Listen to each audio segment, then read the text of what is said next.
Soundpod page.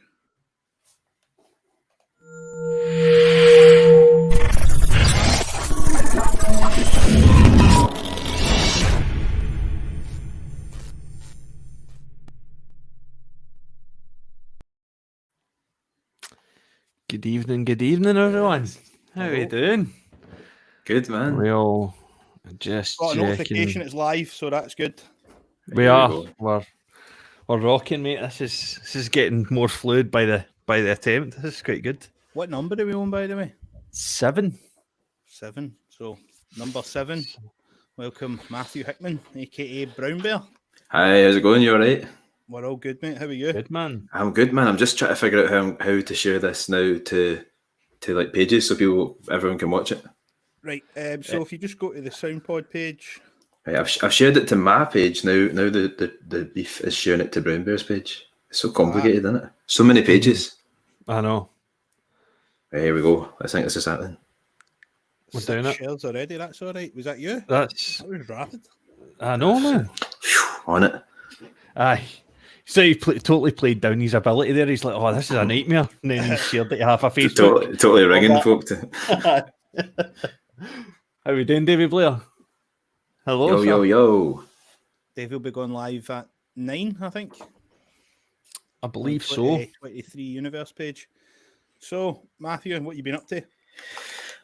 Just the same as everyone, trying my best to keep busy and be creative, but it's super tough, isn't it? Like, it's a funny thing when people say, like, that maybe aren't as musical. They're always like, "Oh, you'll have so much time to write songs in isolation." I'm like, what would you be writing about? Like, you're sitting and seeing the same walls every day. Everybody wrote a song in that first week with the word lockdown in it. Aye. So you're like, totally. So, yeah, keeping us busy. I was really lucky that when we came into lockdown, we were in the middle of a single release, so that kept me pretty busy through the first month or so. And now it's just trying to plan for the future. Which how do you do that? You can't.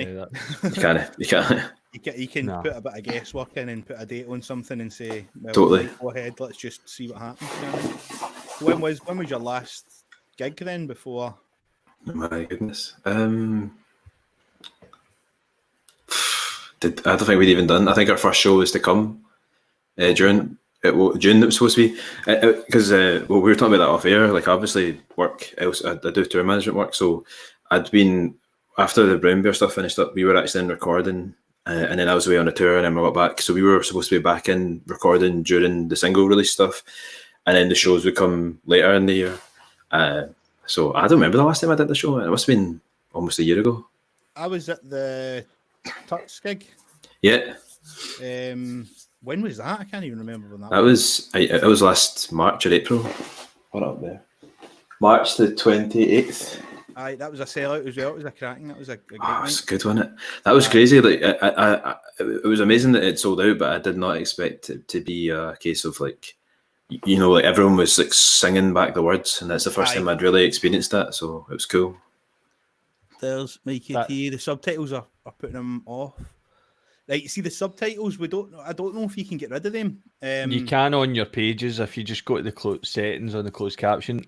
Sorry, this is my fault. I should have sorted this before. But so where is this? It's fine for you. It's if people are watching. By the way, for some reason that brought up Siri on my phone. I don't know how, because I didn't even remotely say that word, but that freaks me out. NSA's. So the subtitles can be removed in some way then? You can, yeah. You just go into the settings. If you're watching closed captions, you just turn them off. We can also switch Connor as well. All right, Connor. How you doing, Connor? What's happening? How you doing, man? He's kept busy. He done 4 lives yesterday. Or 5. 4. Wow. Aye, just going mental. I think I've done 1 the whole lockdown. Fuck. How did you find it? Did you think, like, not getting any? You're obviously getting comments and stuff like that, but you settle into it, and it's nice seeing people like comment and being able to interact with folk. But it's hard at first because you're playing and you're reading, so then you start singing what you're reading. You know what I mean? You're singing a song and you start saying like, "Yeah, good work, Matt."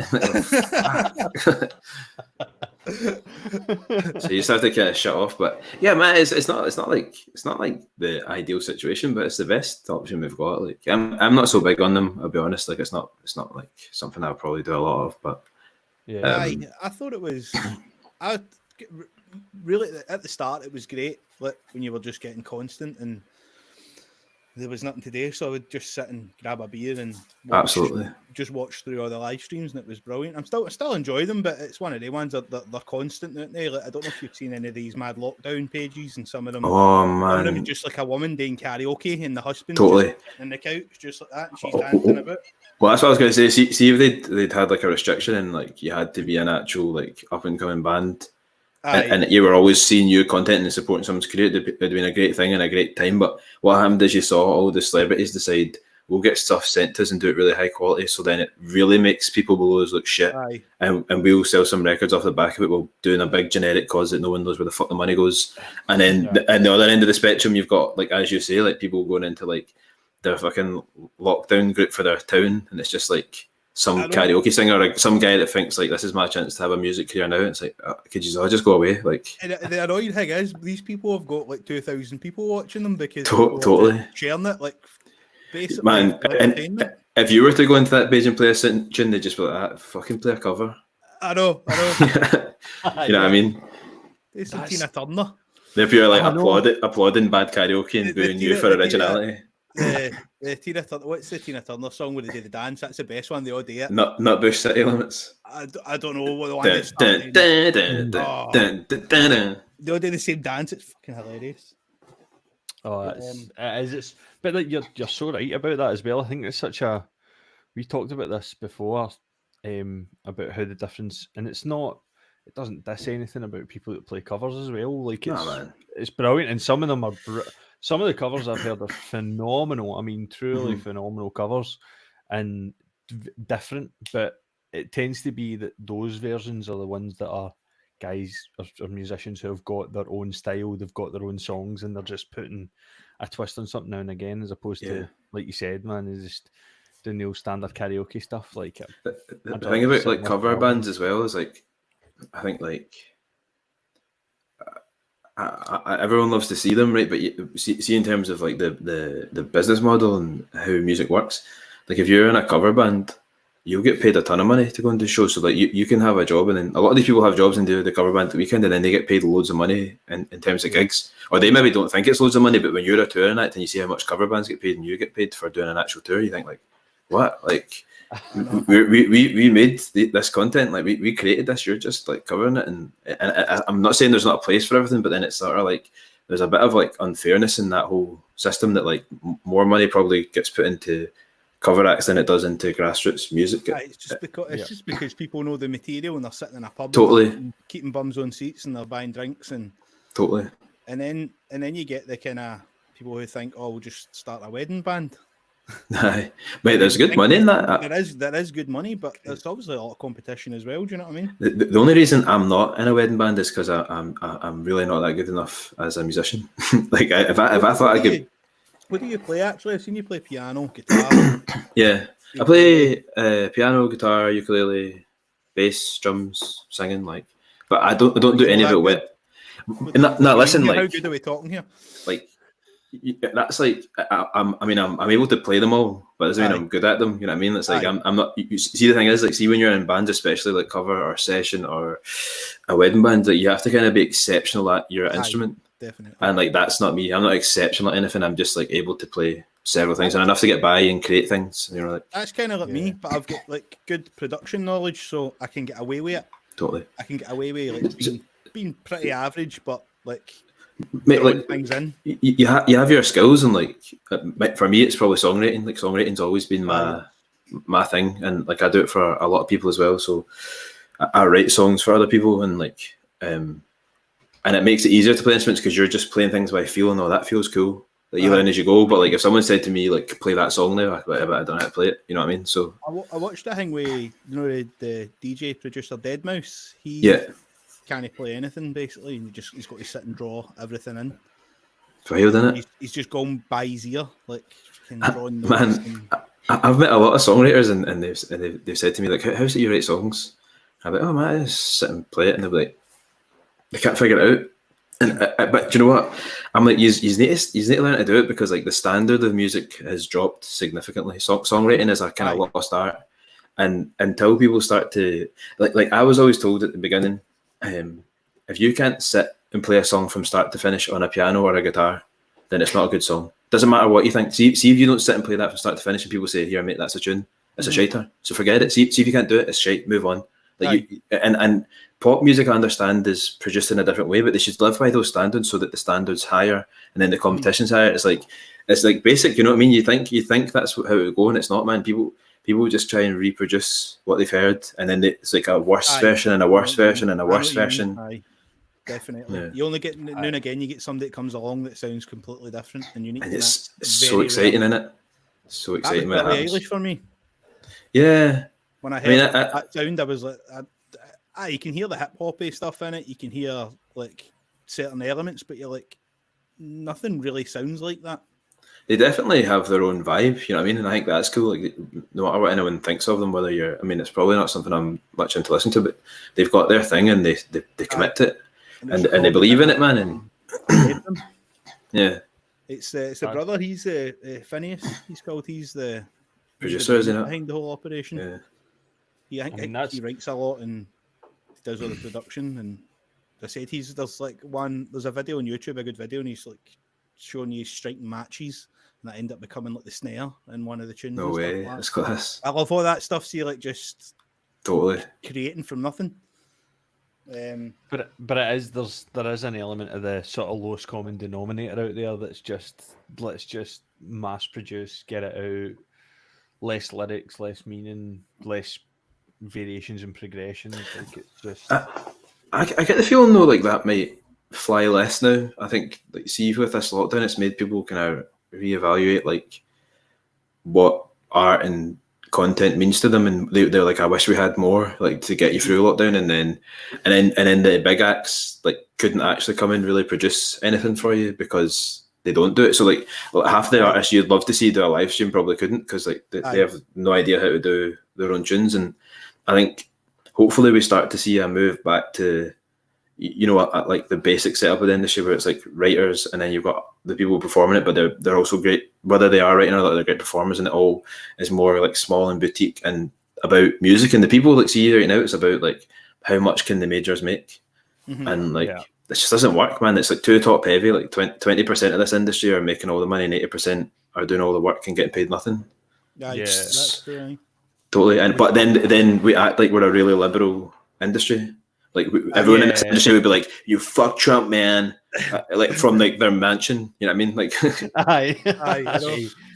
But that's got that Hollywood feel to it as well, doesn't it? Like, totally. Very similar. And the only reason I'm saying that is because I ended up watching Team America absolutely steaming last night. And those guys are just like 15 years ahead of what the rest of the world's doing. Totally. You know? It's just that exemplifying how silly it is to see someone with that of that size and that ilk and that sort of backing to then turn round. Sometimes sorry man, I was like sometimes I even see things that are like produced by like majors and stuff, and I wonder if it's some sort of like gag at our expense. Like see when they like there was like remember London Grammar, and I was like, if they actually just like essentially said like here's some private school people, like that's what it felt like. It felt like this really polished private school rich project, and they were just like rubbing it in your face. Like La La Land, it was like all inside jokes with the industry. It's like all these people in Hollywood going like LA land, they'll never get it. Like what fucking utter garbage is this? Like, aye.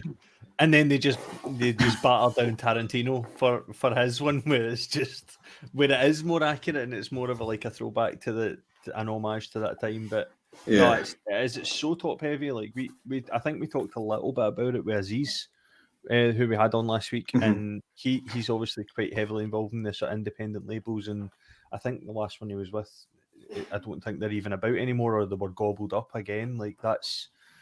I'd be excited to see that. I'd be excited to see, because as you said, that's what's going to breed variation, like, you know, that sort of independence in music, because most of these guys are just going to, it feels like, without being disrespectful to anybody in the industry, it feels like, I remember growing up that if you got a record deal, you'd made it. That was it. Like if you signed on the dotted line, you had a real career in it. Whereas it feels like they've just went, we're just going to swallow up every bit of talent out there. And if it doesn't work for us, then we're just going to throw you by the wayside, waste your time for 2-3 years. And you're I mean, I'm sure that probably happened in the past. It's just like with social media, you've got so much more access to see that happen. But I don't know. I feel like when records were selling and it was really competitive, like at least the songwriting and the songwriters they had were of such a magnificent standard for other people and for pop, and they were quite often like artists who were like successful in their own right, who had a proven track record, like not just people that have never like been in bands or performed and stuff. So yeah, it's a weird time, and as you say, like they go around and they buy up things that work. So it's like, well, that's working, we'll just take that, and then if it works, it works. If it doesn't, then at least it's not like challenging us. Yeah, I mean, it's like it's lukewarm type thing. Have you saw that Hired Guns? We talk about that quite a lot. Like we talk about it on the podcast. Have you seen that? What's that? No. It's a documentary about all the guys who go on tour with like say big bands, just a guitarist or something like that. Right. But that's pretty interesting as well. Rooney. Yeah. I watch anybody else that's listening as well. Watch Hired Definitely. Guns. I think it's on Amazon. But it's like there's a lot of studio stuff as well, like session guys and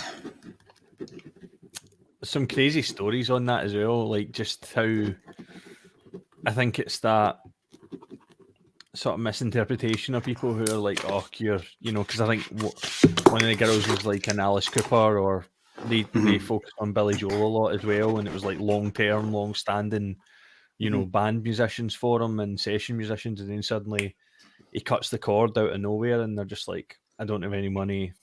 I've just been frivolous. It's pretty shocking with Billy Joel on it, actually. It was pretty shocking. There was a part in it, and George Martin was going to produce him. And George Martin wanted to use his studio band, but Billy Joel was like adamant, "No, I'll be using my band." They couldn't come to an agreement, so he was loyal to him then. But just at one point, he's like, "Nah, get rid of you." And these guys do him for something like 30 years. Yeah. The drummer I think was 30 years, and he wouldn't even speak to him anymore. He's like, "Nah, see you later." But it was just interesting to see how a lot of these guys come in and out, and even into what you're talking about there. Like, there's a boy who somehow has ended up in Alice Cooper's band, but went via, what was her name? The Disney girls, like it was Disney. Hilary Duff and somebody, and he was playing acoustic guitars for, and then he just went straight into like Alice Cooper band. Say he was at the Hilary Duff concert with his daughter. With his daughter, that's right, and he saw him and he's a great guitarist, yeah. But it was the fact to it. It was like he was on retainer because it's Disney, and he's like, "This is great. I've got a great gig." So he buys a house and he kind of settles down a little bit, and then out of nowhere he gets an email next morning. They're like, "We've decided we're not going to take Hilary's music career forward anymore. So see you later." It's like, well, I've got a mortgage, so this is a bit. But it's interesting that it is quite interesting from the sort of session point of view, and how quickly these guys get moved around, I think. There's one called is it like 15 or 5 feet from fame or something? It's about backing singers. It was on Netflix for a while. It was brilliant. Brilliant, yeah. Yeah, it's really good. That's all I watched. Did you ever see Searching for the Sugar Man? Yeah, it's good, man. It's a great documentary. It's just off its face. It just blew my mind at times. Aye. My favourite ever music documentary is Anvil. Yeah, I've seen that as well. It's good. Brilliant, man. I remember seeing that. Every emotion through watching that, man. Yeah, totally. My favourite ever music documentary is When the Screaming Stops, the Bros one. I still don't know if it was real or not to this day. It was. I think it was meant to be real, but that's when you know it's a good documentary. That's when you know society's so flawed that you can't tell anymore. Like the amount of mockumentaries that have been made. It was just like The Office. Like, it was amazing. But some of the stories out of them, man, it's just you just can't. It's like you just can't believe it. Like you can't believe that happened. It's so weird as well that about like Billy Joel, because then you had the opposite, and we talked about this before, like the Swampers down in Nashville who recorded everybody that came through Marshall shows, and that was a great documentary as well. Yeah, that was really, really cool to see, like some of the greatest songs or like most revered songs about like the fact that vocal, that female vocal in Gimme Shelter, was a bird sitting in her dressing gown at like 3 a.m. because they phoned her up and went, "You're nearby. We know you can sing. Can you come down and do this?" And suddenly it just becomes. I think makes the song. the same about Motown, isn't it? Like, to see the people they had in there, and like the fact that they were recording like vocal takes in bathrooms and all this. Like, it was just a house, and like it's like, and then people were coming into Detroit to try and record, thinking like, we'll come into this area and the things they have must be like the sound, and they were thinking like, no, but like you'd have to actually be in this house to get that sound, like incredible. And like the songs and the writers that came out of that, I mean the artists that came out of it as well, like just unbelievable. I think there's a lot to be said about that old system of like having creatives around each other and all working together and getting like the best out of each other. And it's kind of like you come in, you learn, you record, you produce, and it comes out the same place, and like people can buy into it. And I think that's a lost art. I think that's like again something that's been very much left behind. There's another good thing I watched. What's the female bass player that played on like loads of stuff for like the 60s and stuff like that? Is it Carol Kay? Aye, Carol Kay, yeah. Right, so she played on the Beach Boys, all this stuff, and that's what she was saying. Like, I watched a good thing about her, and she was saying like, when these tunes came in originally to the studio, she ended up becoming a studio session musician. She's like, they weren't hits. She went, see when it got like put to her, this guy on guitar, this guy on drums. She went, that's when it became a hit. She was like, they started throwing parts in and playing with the bass lines, and then that was exactly what she said. The hooks, and she would look at the drummer, and the drummer would go, "Oh, all right, that's cool," and then she said the song would come together. And that was awesome. People, and she said they were hidden away. Do you know what I mean? The funny part was about her story, for what I remember as well, is that she was a guitarist that couldn't get a gig. Aye, she did a lot of jazz stuff, and then she couldn't get a gig because she was a woman a lot of the time. And then they were like, "Oh, we'll just get her to fill in and do bass." And I think it was Phil Spector or someone, and then they were just like, "No worries, like we're just going to." The Wrecking Crew. Okay. I think that was. But it's amazing, man. Like just how suddenly, and then there wasn't a song for. That's like. I think that's what's so much needed. Like, see, having like just, but it's hard. Like, how do you? There's no like funding or that. So how do you have like a bunch of people stay in one area and always be playing? Like, because there's people that I always think about. Like, I'd love to just have them on speed dial and say like, I've got a song, like what's your take on the part? Like a few guitarists I know as well who are just, you know, like, and the thing is like, they don't have to be playing with you live, because it's just like about, because live and studio stuff is so different, you know. And there's some amazing musicians out there like that I've met through different tours that you just think like, you're an absolute machine in terms of like session and the parts are coming up, and finding out whose records, like even people that I know they've been involved in, I'm like, man, I didn't even know you knew them. Like, yeah, I was actually did the parts on that, and I'm like, okay. Now that you say it, it kind of makes sense, you know. The beauty is online now, and most people who are a musician have got some kind of setup where they can record a part for you. Totally.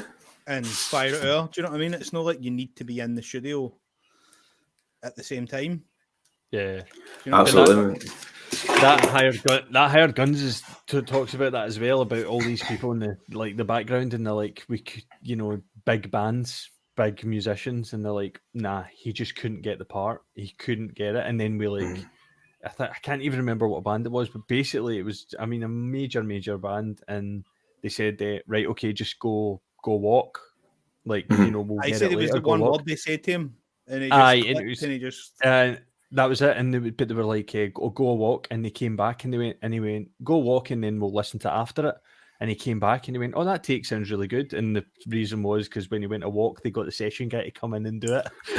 And that's it. So, like, the amount of like tunes, they're like, oh no, that's not actually him on the record. I'm thinking of the guy who was playing, and they had like 8 guys in before him, and then the guy shouted something to him while he was playing, and he he got his part on the record. It was like 8 people who had been in previously, and he was just thinking, I'm just another guy they're going to fucking bring in and throw out. I think when they were doing My Girl, they were like sitting playing it in the piano, and like Smokey Robinson was there, and they said, I think we should do it this way and that way, and who should sing this bit and that bit. And they started playing, and the session band came in, and the guitarist just came in and for a joke. And however, like, I know people do it as well, like we've all done it, where we kind of like are making fun of a bit of music, or saying, here, that's dead like twee or dead indie, like to a wee stupid part. And he started that dum dum dum dum dum dum dum, like trying to make fun of them, like how basics are going to be, and they were like, "No, that's the part," and like that's like it's so iconic in it, like I know. Dum dum dum dum dum. I got sunshine. It's a difficult one that as well, isn't it? Because sometimes if you're just getting a song together and like you're hearing something that you know is just going to piss everybody off as soon as you say it, and then the song's ruined. We've done it a few times in the studio, haven't we, Rooney? Like, fucking hell, man, you're just playing Grease there. Ah, yeah. Everybody's like, oh no, we can't even undo that now. Why does that progression sound so good? There's nothing worse than when you sit down and you write a tune and you think you've smashed it, and then you realise like you've been watching something on TV or a musical the day before or something like that, and you're like, that's just that song. Just ripped off. Like you're a genius for about 2 minutes, and then but that happens a lot though, doesn't it? It's just definitely the subconscious mind picks up on me things, and absolutely. But that's like sorry, mate, like you were saying there as well, that whole idea of all these musicians together, like when you had the sort of even the Motown, and then like even before it, you know, sort of Cadillac Records stuff and all that, like they were all. It was almost as if they became session musicians, and then as a like stepping stone to then just becoming their own artist. Like it's how you learn your chops. Like see some of the stories from Motown, like they were getting like honestly, like Stevie Wonder was like mentoring Michael Jackson and stuff like that. Like you can't buy that. Like you couldn't imagine artists now like having been mentored by someone like Stevie Wonder or like you know what I mean. Sammy Davis Jr. or something like that. They had everyone. Like, they were getting folk that went on Motown in as well. Like they'd have like people like maybe like essentially like guests classes, I guess, on movement or dancing. They'd maybe like get James Brown in, but James Brown's coming to talk about people like. Could you imagine that you were in some place where like Quincy Jones was popping in to give you a masterclass? It's not hiding. There's actually a funny story about that. It was I think it was Quincy Jones was producing, and Stevie Wonder and Michael Jackson were in the studio, and they were in both singing. So obviously, you know what a studio is like, in like the live room, and there's just fucking wires and mics and everything everywhere. And Michael Jackson just like walked back into the control room and left Stevie Wonder. Like, you better go back and get him. Like, he's still fucking wires everywhere. He's just like waiting there. It was on. I think it was a Quincy Jones documentary, actually. You know the song they did together, "Just Good Friends." It's on. It's on Bad, isn't it? Oh no, is it? It's on Thriller. It's Bad. They're because they're just good friends. That's the song they did together. But it was a guy from Largs that wrote that. Oh, was it? Yeah. Was it Quincy Jones that produced it? Quincy Jones was the producer, yeah. But a guy called Graham Lyle from Largs, he was one of the writers in that. How mental is that? Like, that is mental. And he wrote "What's Love Got to Do with It" as well for Tina Turner. It's just wild. That didn't do too well. It's crazy, man. It's one of the best songs ever. Eh? But it's like Scotland. I think Scotland produces incredible writers and lyricists. Just like I've always maintained, it's because there's like a certain sort of like realism within. Like we're not like as much as that can be depressing sometimes, because folk are like quite pessimistic. Like the realism makes you look at things a bit differently, and I think we have a great history of like songwriters from this country, like underrated ones as well, you know. Absolutely. We spoke about this before, like per capita, like the amount of people that in terms of the population, it's unbelievable, the quality in that. And like you said, there's guys there that, like somebody for me, like Jerry Rafferty, I don't think gets like the recognition of totally. I mean, some of his ability, like just phenomenal songwriter. But I feel like he's like maybe though it's funny, isn't it? Because I guess he's like so super respected in the industry. Yeah. So like he probably gets it. He would probably. I don't think there'd be many people that wouldn't have given him his due behind the scenes. It's just like sometimes the public and the like behind the scenes in it. Like it would seem for so many things. I'm sure if you were to meet footballers, right, and you were you think of like your Thierry Henry's and that, and they would be like, yeah, but the best person I ever played with, and you maybe wouldn't even know the person, but they might just think they were the most, like, you don't understand, they were so solid in that pitch that they actually made the game go round. Like, it is amazing, man. Is there anybody from Scotland that you think like just does not get any of that credit that you springs to mind? I would say one person who's just like an exceptional musician, like there's a guy called Stevie Anderson, and he's he plays session for Kyle Faulkner, but he was in the Cinderans and Anderson McGinty, Warden Fisher. He was in The Law, but he's playing in a lot of people's stuff. He's starting to I think he's starting to dip his toe into production, and which is amazing. But he's just a sickeningly good player, and I got to know him through the Kyle stuff, but when you hear like everything he's worked on and everything he could work with, I honestly think you could take him and put him in any band and he would excel. He would just be there, and he's on the money. And so many of the people like that I think I've met, I've been like in other setups, and you see just how influential they are and how good as well. Like another thing that's important about bands and tours is like personality and be able to come into. Just about to say that was my next point on that. Actually. Totally, and that's for Brownbear. Like that's our drummer Sam. Like we were talking about drummers earlier, like and musicians. Like I'm so lucky I have one of those drummers that like people will actively get in touch with Sam and say like, could you actually come in and do that session? Like he's an exceptional drummer, and I think part of what makes him exceptional is his understanding of songs. Whereas a lot of drummers understand time, but they don't understand songs. And when they don't understand songs, it doesn't matter how good your drum part is. It's not going to be. They don't get all the intricacies of what a writer is doing. Whereas a drummer that can get a writer will go really far. And for me, Sam's one of those people that's just like, but he's such a. Like I think if anyone came into a rehearsal room, they might expect it to be me that's like this and that. But Sam's quite like, this is how we should be this, and this is how we expect things. And he's very much like, like almost like a wee general. You know what I mean? He's like he's like, and I think every band you have to have different personalities that kind of totally make the world go round. And you got to give everybody their opinion as well, because sometimes an idea that's like I've been doing stuff and there's an idea, and as soon as I hear it, I'm like, that's not going to work. But I'll always get a go. I'll always let's try it, and then within that idea, something else might spark. Even if that totally, sometimes it does work and I'm wrong. Do you know what I mean? But like, I just think it's like having the respect for it. Like I always say to people, like, I never say no. I always say let's do it. Because I think if anyone's ever honest, see when you do it and it doesn't work, you usually find that person, if they're honest, they'll say like, that didn't work, mate. You're all right. Aye. But it's like the respect to go like, let's try. What have you got to lose from trying? Like exactly. And we have that kind of system of us where it's like everyone's opinion is valued, and but it's funny because when I took Retro to the band, I thought they weren't going to like it. I thought they were going to say that's a no-go. What did you think? What was that like when you took it? Was it on keys? Yeah, it was on keys. On keys, and I just thought like this is. I think they might just think it's like not where we're at as a band. And it's catchy as fuck, man. Yeah, and they loved it, and they thought like, but do you know what was good about it? Everyone just went, let's do it, and we jammed it, and it came out still sounding like us because we were into it, But I also, I'm like the writer kind of for Brownbear, but I always say like, if I took a song to the band and they said that's not for us, I would be like, well, I respect that, and we'll shelve it because like everyone's valued, everyone's opinion is valued. So I know that's good. It's what you're saying, personality. That's what they were saying in that Hired Guns as well. Sometimes the best guy for the job didn't get it because some guy was a nicer guy. Yeah, that's totally. John, he is very handsome. Is John in the band as well, mate?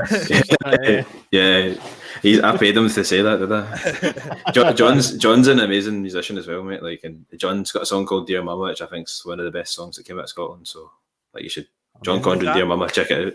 Is that John Condren in the comments? Is it in? Is it on Spotify? Yeah, it's on Spotify, YouTube as well. I'll get that. But other musicians, like when we did the first album, some of the guitar parts was a guy called Eric Lindsay.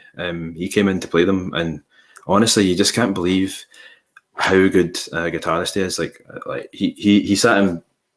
I was like, Olive Tree, like, what do you think? And he was like, I've got this idea. And he sat, like, so the take, I'm pretty sure, was him saying, this is my idea, but we just pressed record.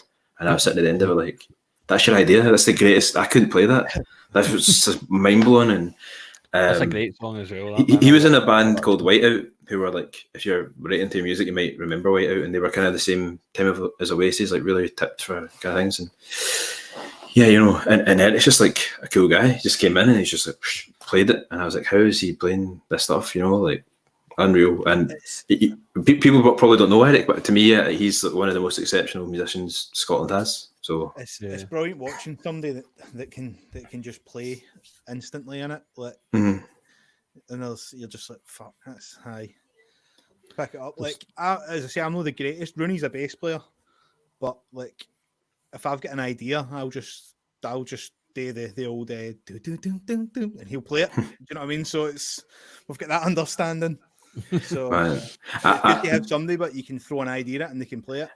I learned to be a lot better at playing. I think because I used to be in studios and when we were doing demos, like I've always done my demos with a guy called Ian Jimson, like my whole life. Always like done it, and to this day I go back and do my demos in between with him before we pitch them for albums and stuff. And but I got sick of singing it to him. He'd be like, what should the part be here? And I'm like, kept playing. And I'm just going like I'll just sing it to you. I'll just walk up to someone and I'm like, this is what it should be, and I'll just sing it to them like that. Sing that, like, this is how we should play it.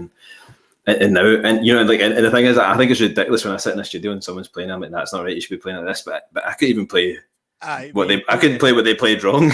I'm sitting, you know what I mean? But you know what you want to hear, man. You know what you want to hear. Yeah.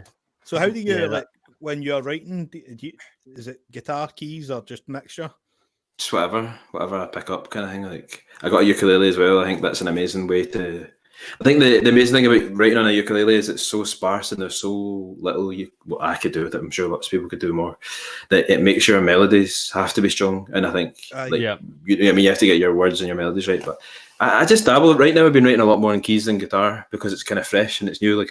But totally when I get bored of guitars, like change your tunings. You know, open tunings, see what comes out. I know it's totally you get totally different ideas and a different way of going about things. But you done actually a pretty good version. Was it covers? Yeah, the one you did in the Barrowland. Yeah, we did it in the uke.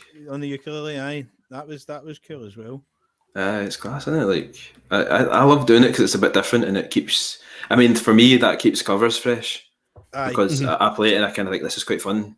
And sometimes when you just get bored, like I know people probably think like, oh, do you love it? You don't, man. You like see when you're playing like 3, 4, 5, 6 nights in a row, like you can't be arsed playing. Like see, I was saying this the other day in a podcast, or I can't remember, maybe it was on a live stream thing, and I was saying like I can't bear to play Dead or Alive. We never rehearse it because I just have like no interest in playing that song, but then it makes the song more fun because see when it comes at the end of the set.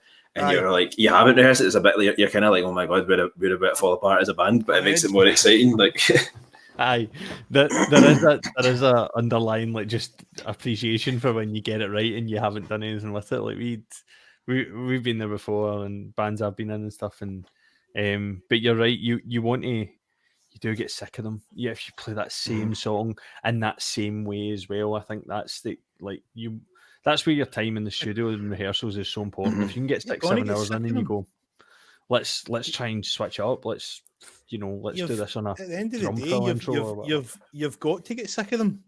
Like, totally.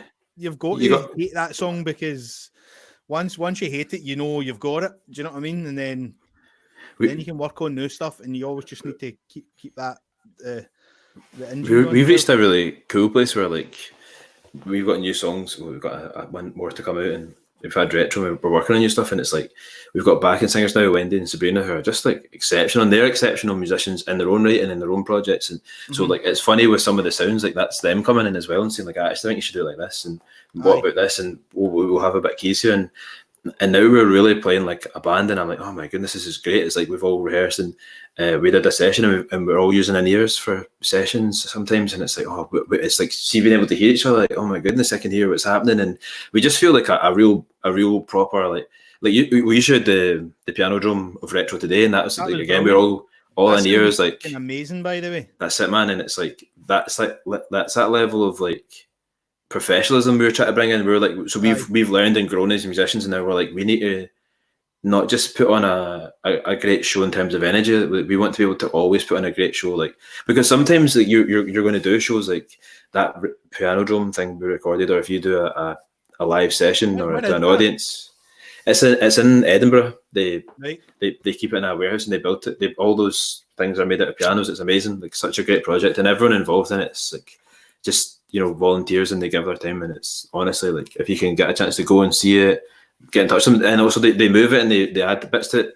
and they look for volunteers, so you can get involved. You can ask, can I come and learn how it's put together? And that's what I did. I just said, could I come up and see it? Could I come and help out? And I spent the day like learning how they put it together, and I was like, I'd love to come and do a session here. Like they're like, do it, man, let's make it happen. So what actually is it? Is it a studio? Is it a it's a performance space, I suppose. They're hoping to eventually be able to have audiences in again.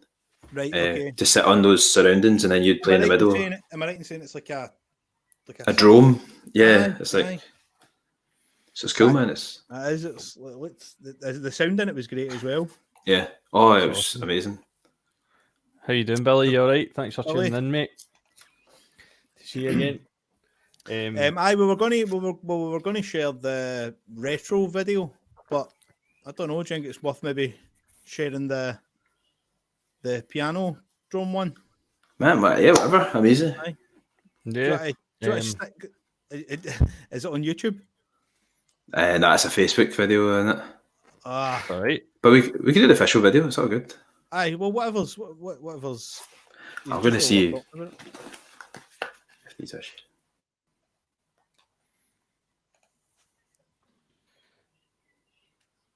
That means I can run downstairs and grab another beer. Do you see that now? Oh, so I feel like you Clever. planned this whole thing, man. Honestly, I feel like you don't even care about anything that we're trying to do right now for you. This is bang out.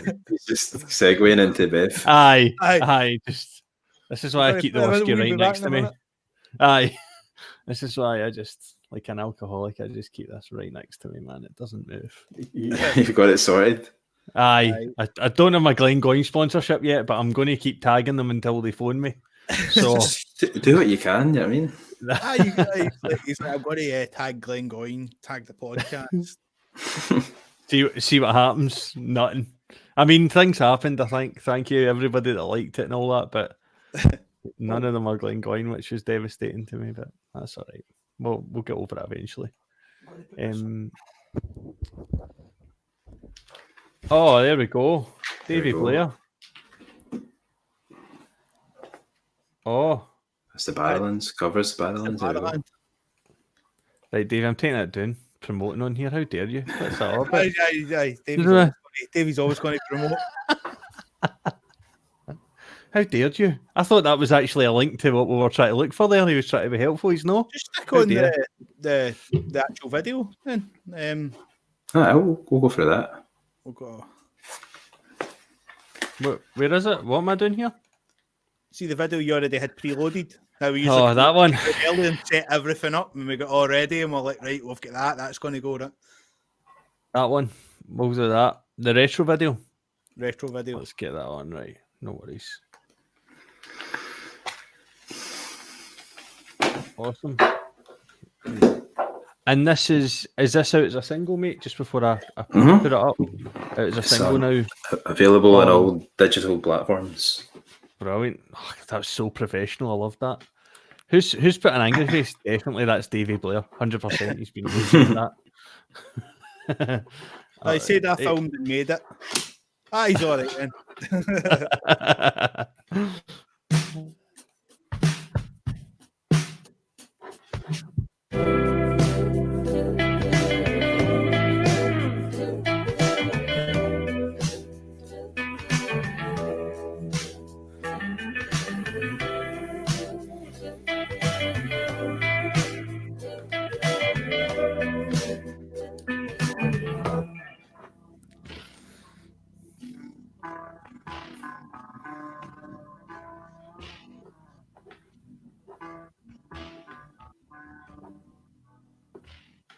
Ladies and gentlemen, are you ready to be black or fronted?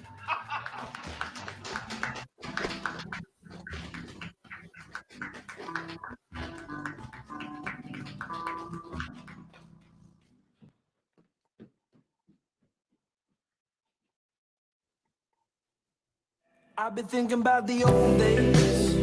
Remember the dial-up tone, chatting to some old flames.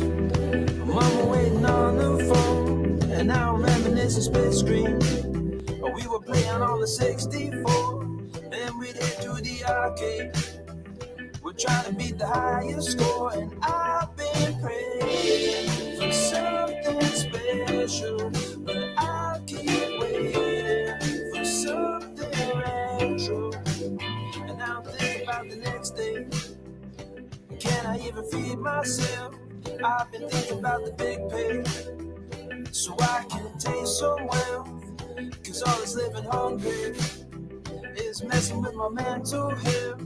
How can you say you love me when you taught me to hate myself, and I've been praying for something special, but I'll keep waiting for something retro, just like you.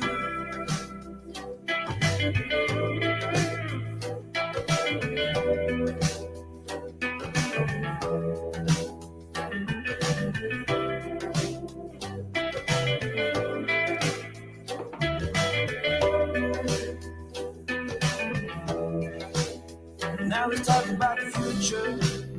Let's talk about what happens next. I'm so scared I'm gonna lose you. Is there even time to fix this mess? Cause I could really slip it backwards, back to the way that it used to be. Trapped by nostalgia, only truth can set you free. And I've been praying for something special, but I'll keep waiting for something retro. Yeah, I've been praying for something special, but I'll keep waiting for someone retro, just like you.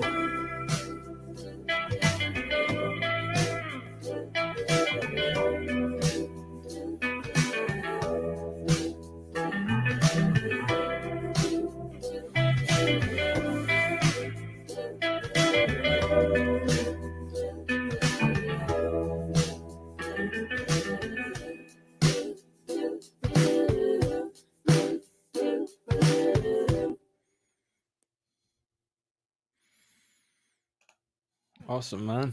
Yes, man. Gordon, that was the manager in that video, was just unbelievable. Like, such a nice guy, like such a good actor, and he just turned up on the day, like was just dive straight in, and he was just so passionate, and it was almost, you know, it's funny because the manager was supposed to be a bit more of a darker, sinister character than he. In that kind of interpretation of the video, I think it comes across as if he maybe it feels like he's trying to do the right thing, and he doesn't really realise he's maybe being offensive. Yeah. But originally we thought he's going to be so much darker, but like Gordon's just so nice. Like, it's not going to work. Like, this guy is too enjoyable to be around. Like, Where was that filmed in? Blackfriars in Glasgow, down in the basement part of the pub. I've been at a comedy gig and stuff like that. No? Yeah, they were saying that they did comedy shows there, and we you know, originally we thought like we wanted to try and have like an ode to like kind of like black comedians. We thought like we might do the first one. It's, you always got the best ideas when you think we'll do it, and then you realize you've got no budget and you can't. But we were like, we should do like the first scene like it's Richard Pryor. Like, we'll totally get the aesthetics of Richard Pryor, and then we should do like Eddie Murphy Raw, and then we should do like Bigger and Blacker Chris Rock, and then we should say like, you know, like the comedy thing. And they were like, well, then you have to refine it to like, well, let's just maybe think that they're trying to make you seem like a comedian or be a gimmick, and actually just want to sing songs, and it's a bit more simple. But yeah, it was great fun. Concept. And we shot that in about, we probably had 6 hours to make that video, so that was all shot. You do the videos, didn't you? Yeah. I don't edit, so me, Tom and Hannah always do. Tom Alner, Hannah McMillan, we do videos together, so we kind of sit down before it and we'll chat about the idea. Like, usually I pitch them a million ideas and they say, okay, like, that's cool, but this is like reality. And then I say, what about this? And they say, well, we've got no budget. And like, for most of these videos, we've had like no backing, no funding. The first video we made, Truth Without Consequence, I think it was 30 quid or something like that.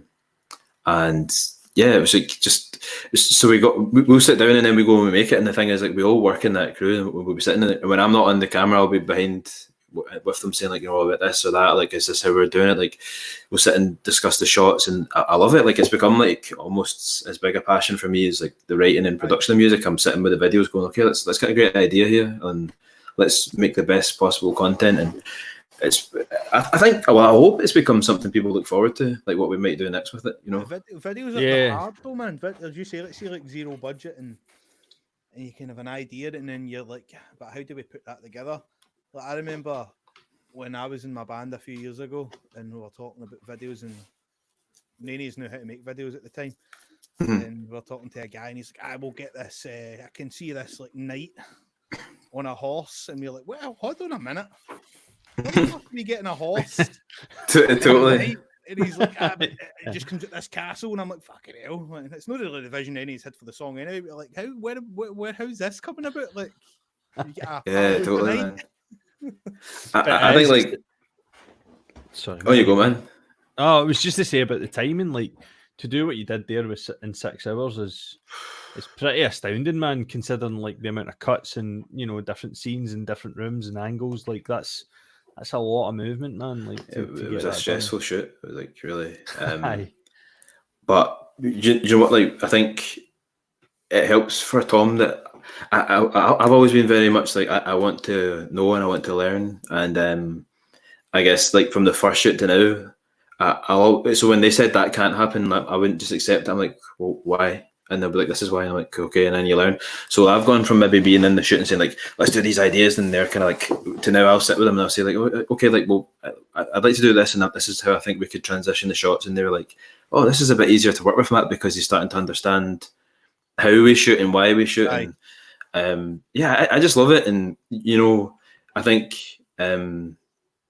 it's tough sometimes to pitch a video like Retro. Like people shy away from, if you say like I want to say something, people are kind of like I don't know, what if people take it the wrong way? And but I guess like we'd what really hit it home for me were two things that happened where we'd applied for funding, and they said and I thought we had an amazing funding application, and I won't name who it was either, but they came back and said like that was a good application, but we think you should apply for the mobile fund, like Music of Black Orange. I think that's your thing. And it was like, what? Like, so I should just not, like, so I don't qualify for the normal fund. It's like you only go and being like, I think they meant well by it, but I just took it like, why the fuck are we still at the stage where you're like, try the Black Fund, which by the way was capped at less. They said it was the same fund, but it's capped like half of what you could get in their normal fund. And so like I was like, that sucks. And then we sent out the single to a few people before we made the video, and we were touching base with like some old industry contacts, and a few just came back with this thing like, oh, that's cool. And it's bittersweet because they're like, that's cool, and I feel like it's cool, and it's the happiest I've been with the song in a long time, and it's like really my vibe. But then they almost said it like, that song kind of suits you. Like, see now, it was almost like saying like, see when you were doing the first album, it didn't really suit how you look, and now that we can see it, it was like saying like, that song's finally like black enough for us to get you, or like. It suits your Afro aesthetic, and I felt like it's bittersweet when you're like, yeah, I kind of get what you mean, but then I kind of feel like is that like that thing of being more urban? That's where I came from. I feel like that's quite often used as like a soft way of saying black, like urban, and then they kind of just mean like, and it's like that part of my heritage and stuff is something I'm really proud of. But like you always want to be seen as me. Like I want to be able to talk about it when I want to talk about it and be expressive about it, but because I feel like I can and I'm fortunate enough to be able to, like, whereas a lot of people don't have the ability to have their voice heard, or people even take on board what they say. But then it sucks when like sometimes you feel like that's what someone's defining you as, especially when it's like no need for them to really bring it up, and then they said, cool, that's like fit, like I don't know. So like there was a bitter sweetness with this song, and then we thought, well, let's do a video and let's kind of show that kind of like the subtleties of it, and more so because I don't believe that when people say things like that, there's any sort of like maliciousness about it. I think it's just like a bit of like, I don't know, like misguided thoughts, or like a bit of ignorance, or no, I know what you mean. I know what you mean. It's a bit of everything, I think, really, and I think as well, it's.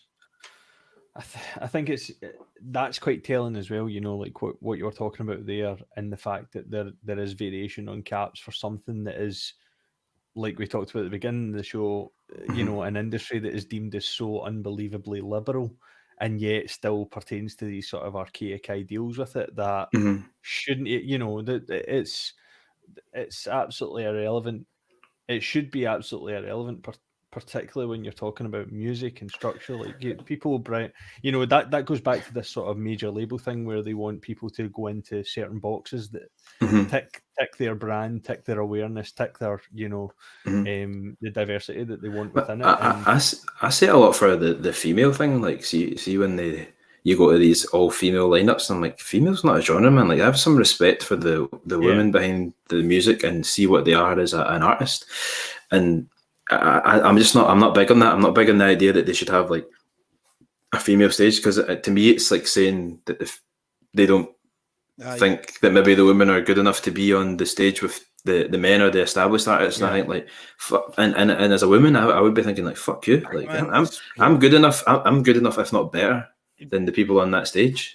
It's one of the things, though, man. You got to be careful what you say, didn't you? Everybody gets so offended at things like. But I know exactly what you mean there with the all female stages and stuff like that. But that's a lot about what the podcast was intended for, man. Because me and Andy would be sitting up till stupid o'clock, steaming, talking shite, but at the same time just going, what we love about it, and we talk about, the likes of Rogan. There is just totally there is nothing behind it other than the ability for people to get out there and have a chat and an honest discussion about anything. I think that's so important, because I agree. I think you should feel safe to be able to discuss things, and I think it's so important that we give people the chance to ask and be educated. Like, I don't believe in this like tear people down first time and be charged. Like, I think you have to understand that not everyone has the same education, because you come from different households and you see different things,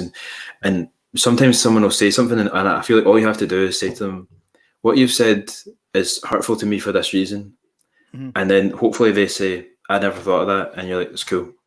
And I think it gets worse when people jump at them, because folk go on the defensive and they double down because they feel attacked. But then I'm a believer of like, once you've had that education, once someone has explained to you why it is hurtful, or maybe you've gone to like a seminar, or maybe, like I was saying the other day, someone like, I feel like everyone should go to the National Slavery Museum and really see the effects and what it's about. And because quite often, like, a really kind of like immature argument comes of like, well, you know what, you guys, the African people and Arabs did it like in 1200. I'm like, yeah, but like in terms of modern history, this happened in this way, and this is how it's still having an effect today. So like, and that's why education is important, to know where we went from one form of it to another form of it, in terms of like the way that housing's set up, the way that prisons were set up, the way that even jobs are set up. Like, there's so many structural things in place that allow bias in different forms to continue, and it's important for people to have that education. So once you've had that education, or for me, if you're like a Holocaust denier, I think you should be sent to Auschwitz to see firsthand like the devastating thing that it was. And because I don't believe you could go there and truly keep that opinion. I would really hope that anyone that went would honestly just be so like emotionally drained by it that they would go, okay, this is something I should never have said. But once you've had that education or that chance, whatever that form may be, if you then choose to do it again, then I do believe you are a racist or a bigot, because you've then made an educated choice to say those things. So if someone says to you like, that's offensive for this reason, and then you choose to say it again, then to me you are a racist, because it's not the words you said, it's the actions that came with it, and you're, by not seeing me as a human being enough to respect that I didn't want to hear it, that means you think I'm less. And that to me is like the definition of racism, is thinking that someone's less of you because of a factor, right? Absolutely. It's the informed that's the issue, and something like that as well. I think like what you're saying there, which is really, really pertinent to the discussion, is that, this is where it becomes tricky, and I appreciate governments have got different views on it. But if we take the Holocaust and the fact that in some countries it's illegal to deny it, I think in some ways that allows people to double down on their lack of education, that because they just take the defensive, as opposed to going, we can't limit free speech in the first instance, but once they're educated, if that position still stands, then we're able to make an informed decision on it. It's a tough one though, because when certain people get really, really aggressive about free speech, it's not like any sort of actual free speech has been. First of all, right, free speech means that you're free to say anything, but it doesn't mean that you don't have the repercussions of what you say. So feel free to say it, but accept the consequences of your words, right? I mean, you're technically free to fucking punch anyone you like, but you're going to get in trouble for it, right? Yeah. So you don't do it. Like, it's just like the same goes for words. But like when people shout loudest about free speech, man, it's like it's never over like actual free speech. It's always over things like the Holocaust, or being able to read Mein Kampf, or the N word. You know what I mean? And so then you have to ask yourself, why is it you so badly need those things? Like I always say to people, like when it comes to the debate of the N word, I always say, I was like, why do you need? What is it that you need to say that for? Like why do you feel, if you believe you should be able to say it, why? Like why do you need that word to exist? Why do you need that so much that you would fight for your rights to be able to say it? And that's something they have to address. That's not something I can answer. That's not something like the black community can answer. You know what I mean? It's like no, but that it's the first step. It's always the first step of the conspiracy theorist towards dystopia. That's the whole premise of it, is that you take away this, then you take away that, then you take away this. Nah, like, man. where does it end? And Man, that's the problem. I always say to people, like, listen, everyone at this point knows the fucking connotations of that word. Just don't say it. Yeah. Like, get over it. Just go over the fact you can't say it. Make up a new word you like to say and fucking go over it. You know what I mean? And then they'll be like, you can't say that to me. And then it comes. So the thing is, you say something to them and then they say, you can't say that. And it's like, oh, wait, what about free speech? So, like, free speech is only free speech if it benefits you. That's it. Yeah, like, go fuck yourself and shut up. Aye. Like, Spend a bit of speech right there. Do you want a bit of advice, mate? Spend a little less time in Twitter and a bit more time in the real world. Exactly. Shut it. Exactly. I mean, I take it you're not on Twitter then, no, man. No, I'm often on Twitter and just raging. I can't, mate. Can't do it. I can't fully get myself into the fact that, you know, less than 500 million people on the planet have such a massive decision implication on the world. Which is Twitter's an interesting place. I think I've just realised I can see comments, by the way. Oh, I can see the name. I know. Right. So hi Donna, how you doing? Hi Donna, hi Andrea. She's with Craig. He's the man. He's like music daft as well. So like, yes. And we've got Dara on. Oh, thanks very much, man. Yes, but the squad.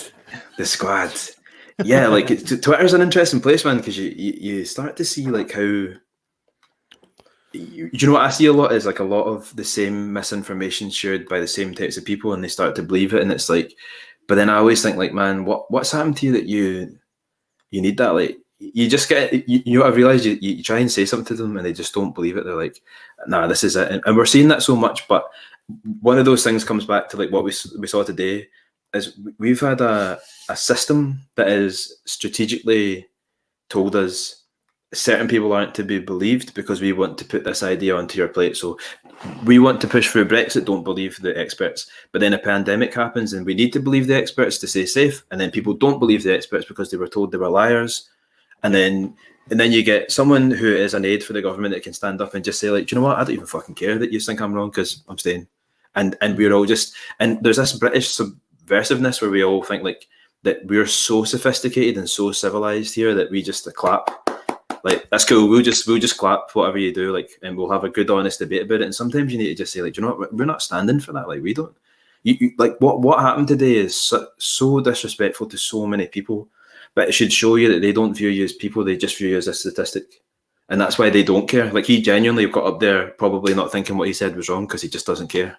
And that's sad.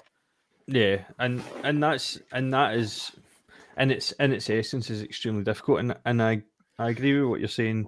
To a point that there is something within the British sort of culture over the years where we do feel that sort of entitled way, but I think there's also an element of it where it is just this kind of repressed ability to want to say anything in a lot of aspects as well. People don't want to cause a fuss, and they don't want to cause a fuss on the other side, and that's a big problem. But it for me, it goes back to the sort of Twitter, because I feel like Twitter's just became sort of, in so many aspects, just a total cesspool of just misinformation, and people not willing to I think, be held accountable. And I think that's translating into what we've seen today and what we see all the time.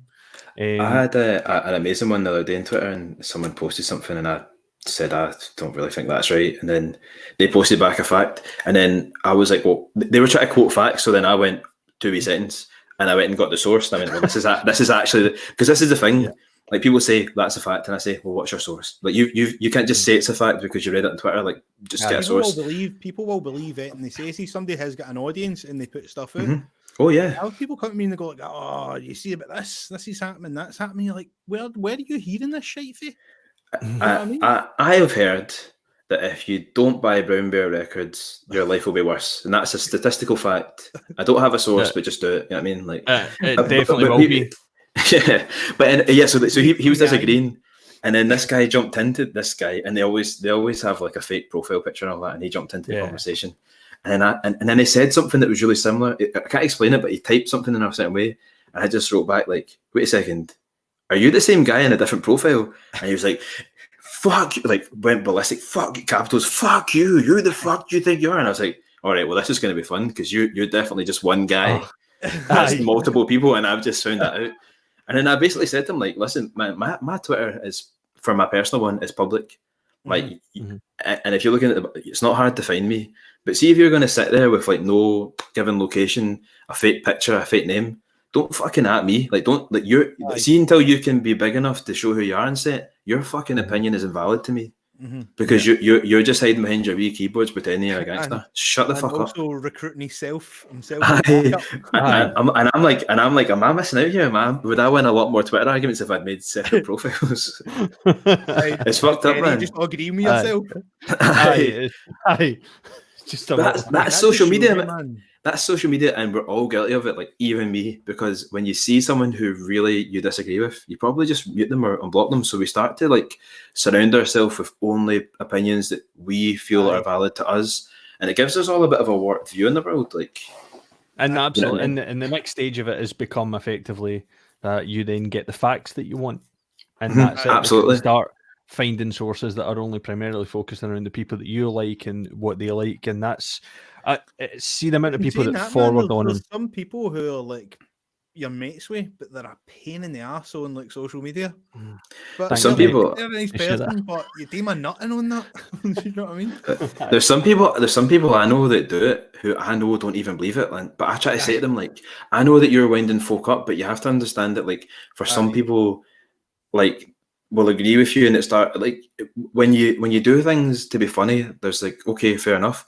But remember, like, your Facebook isn't always just open to people you know in a really close circle. It's like extended people, and then folk arguing, and you think, and then it becomes a debate where it's like they don't even think that, they're just sitting back laughing. But I think, like, come on, man, we're not in a time where we need to spread kind of misinformation. We need to like start really fighting for like. And you know what? Like, it's not. I'm not going to sit here and blame people, because the media have had their fair share of like howlers and a lot of bias, and some of them have started to come through. And I think that's such a shame, because those organisations should be so respected, and you should be able to turn to them as impartial. And that's what it should always be. And I think it's sad that we've lost a bit of that. And exactly. I mean, the old sort of standard media, Donna Matthews, right? Yeah, go by and use a. Are you playing on Instagram and Sunday, so mate? I'm just going to say hi to Scott. How's it going? He's messaged me a few times, actually. Glad you're loving it. Rab, cheers. I'm glad you're liking retro as well. Hi, Rab. Yeah, but every Sunday I do like an Instagram live thing just at 12, and I play a couple of tunes, and then I get someone to come on, like they share the feed with me and we just chat. Like, it's usually for kind of know. Yeah, Luke Levolt was on it this week. Yeah. Just chatted and play a couple of tunes, and it's cool, man. It's like I had Billy Mitchell on, Carly Connor, Kitty. We've actually got Carly on next Monday. Class, yeah, she's good. She's good. There's someone in Scotland that I think is so underrated for. Yeah, it's an exceptional talent. We got to see it at Tuts. We went to saw it at Tuts. Did she play with Billy? Billy, I think. It was with Billy, was it not? Billy Mitchell? I think it was Billy. As well. Yeah. Mm-hmm. Yeah. Who was in the lineup when you played then? These two nights merged. Billy Mitchell and Luke Levolt. Right. And Denny Smith. Or just Denny. She's going under Denny now. Aye, Denny. That's right. Have you got another Tuts gig coming up towards the end of the year? Yeah, it was supposed to be June the 6th, but it's been moved to the 2nd of October. Right. But I've got no idea. It kind of sucked, man. Like we were like, the last one sold out. We feel good. We feel like this one. Here we go. That's the band. Just magic there, Rooney. Don't worry about it. Hey, that's me. That's just got it up there. That's fine. Yeah, and I thought like this definitely going to sell, and then I think it was like the day that we went on sale was when they said like we think we're going to cap music live because of the virus, and then on the Monday it was lockdown, so it's like that's the worst possible timing for a show where you just go lockdown, everyone's getting put back in that. So funny enough, me and Dave put on the 23 gigs in room 2, and the last one was Friday the 13th. man, that's rough. It doesn't bode well, man. It doesn't bode well. But yeah, hopefully October goes ahead. Like I wasn't so sure about it. Like I kind of felt like if I had a feeling like if we weren't sure it could go ahead, we should have maybe done refunds and put money back in people's pockets. But like I guess they felt like it was, and as it stands, it is, and I really hope it does. But if it doesn't, man, we'll figure something out. I just don't think this is the time for people and bands to start getting precious about perception and how they play. I think we need to just suck it up and get back out there and play whatever situations we're given, and take music's something for the people, and I think we need to start making sure that music's going back to people and not like, you know, it's always like big cities, everyone should travel to this, and it's like become like a bit upmarket, and it's like, man, music's supposed to be something we're all involved in. So I think a lot of people appreciate going to your smaller venues as well. Yeah, absolutely. And so it's good. Annoying when like you're seeing people like something like a tenner a ticket and people are moaning, and you're like, for fuck's sake, man, you'll go and spend fucking 80 quid, 100 quid in the hydro. Absolutely. It's a fucking tenner. Do you know what I mean? Like, I know. Or whatever it is, people moan. You're like, fuck's sake. You spend more than that in fucking popcorn, man, at this point. Like, I know. Like, exactly. It's crazy. Like, it's crazy for one end of the scale to another, but in it, like. But you know yourself, like from putting on shows, like sometimes the cost of tickets comes with the ridiculous higher fees that venues put on. Aye. And if you want to own a show as well, man, you've got to invest a wee bit in it. And do you know what I mean? Like getting lighting in, for example, getting these added extras in. I'm not sure, like, a lot of people will always like understand just how much cost goes into a show from both the promoter side and the artist side. And and that's what makes it difficult. You know, it makes it difficult at this level, but you know, you just have to keep trying and keep prices fair. You know, like I think if you keep prices fair, like just get your music to as many places. I like the smaller venues. I think it's cool. I think I started doing a couple of Sofa Sound shows, and the only reason I had never done them before is because I didn't think they would be like into what we did. I don't really know how the contact came up, but once we did one, the door opened to do a couple more, and I love it because it's like you sit there and everyone's quiet and it's so respectful, and you just have a nice wee room and it's to chat. And I honestly would love to just tour like fucking living rooms. I think it'd be class. It'd be so cool, like just getting no folk. And there was I don't know if you ever heard of the boy Matt Corby. He's I remember that name. Guy. Yeah, he's Australian, but he kind of started out as a like teenage heartthrob on one of the sort of Australian idols or whatever. Got to like top 3 and then bailed out, and he actually then just went and kind of started doing a lot of acoustic folk stuff. He's actually got a song called Brother, which is stunning, absolutely stunning song. Beautiful. And he ended up doing with a couple other musicians in Australia, and they called it the Garden Sessions, and they were basically going around like communal back gardens and just playing to like, so like if you got a block of flats or something like that, they were just playing to those people and no one further than that. And it was really cool, intimate gigs, like, and just taking it around the country. Like they weren't picking anywhere big. And there's a British band that done it as well, and they went and done the living room tour. Big band, can't remember the name. I'm sure Reverend and the Makers did it. That's who it was. That's man, the Revs, some boy. Aye. Oh, Donna's seen him on there. They were talking about them. Yeah, the stripped back version of Brothers are just unbelievable. It's amazing. Really is amazing. Guys get great hair as well. Great hair. You always know musicians are good if they get. I mean, look at you, man. You get great hair. Like they're either great hair or they're bald. That's just the way of life. There's no one in between. Like just reality, is it? That's it, man. It's the same with footballers. Like you're either Maldini or you're Zidane. There's no one in between. Tell me somebody who's got all right hair that's a wonderful footballer. It just doesn't happen. Like it's Javi Zanetti, magnificent hair, magnificent. It's just there's nothing there. But yeah, I mean that would be so awesome. I'd be really excited to see it. And I think there will be at the beginning once you start getting shops open up and such an upsurge in busking.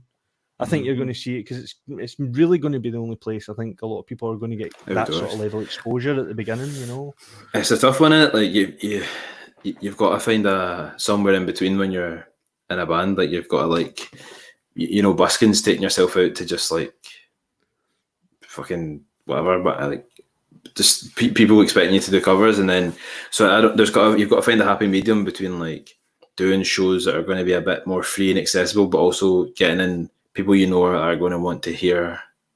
I'm not saying they know you. I'm not saying they have to know who you are, but they want to hear who you are. Like, and I think exactly. Yeah, that's one thing I would say to artists is like, like it's all well and good. It's all well and good to get folk to like pure love you doing covers, but at some point you need to get them to like who you are. Yeah, you know what I mean.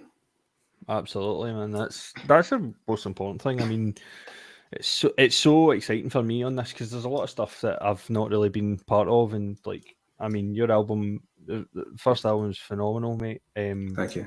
Huge fan of it. I genuinely I've been running all week and I've just been listening to it like every night. Coming in, it's been awesome, man. Really, really good. I'm excited for the new stuff. Retro's great. How do you feel that you're close to another album's worth of material, or are you kind of? I've definitely written a second album, but I never say never to songs. Like, Retro was like not in that first pitch of the second album to the band when I was like, here's the tunes I think in my demos of them, and then it came about and I was like just buzzing. So I never say never, but I was still right. But yeah, we've got enough to do the second album. I've got enough to do the second album and a solo album probably. You know what I mean? But like, that's how it goes. I was just thinking that there's that weird one now. You're saying like you write tunes for other people as well. Yeah. Obviously, you then your own stuff and the band and stuff like that. So how do you decide what goes where? You just kind of know. I think sometimes you play something and you're like, this is probably more me, and then you play things and you think this isn't really me. Or I think, especially the more I write with people, I think, man, this could be a cool thing for them. But I remember the first few times then I was starting to write with other folk and do bits and pieces of that, and then coming back to the band and being like, I've got this song, and then them going, yeah, that's a co-write thing, man. Don't bring that shit in here.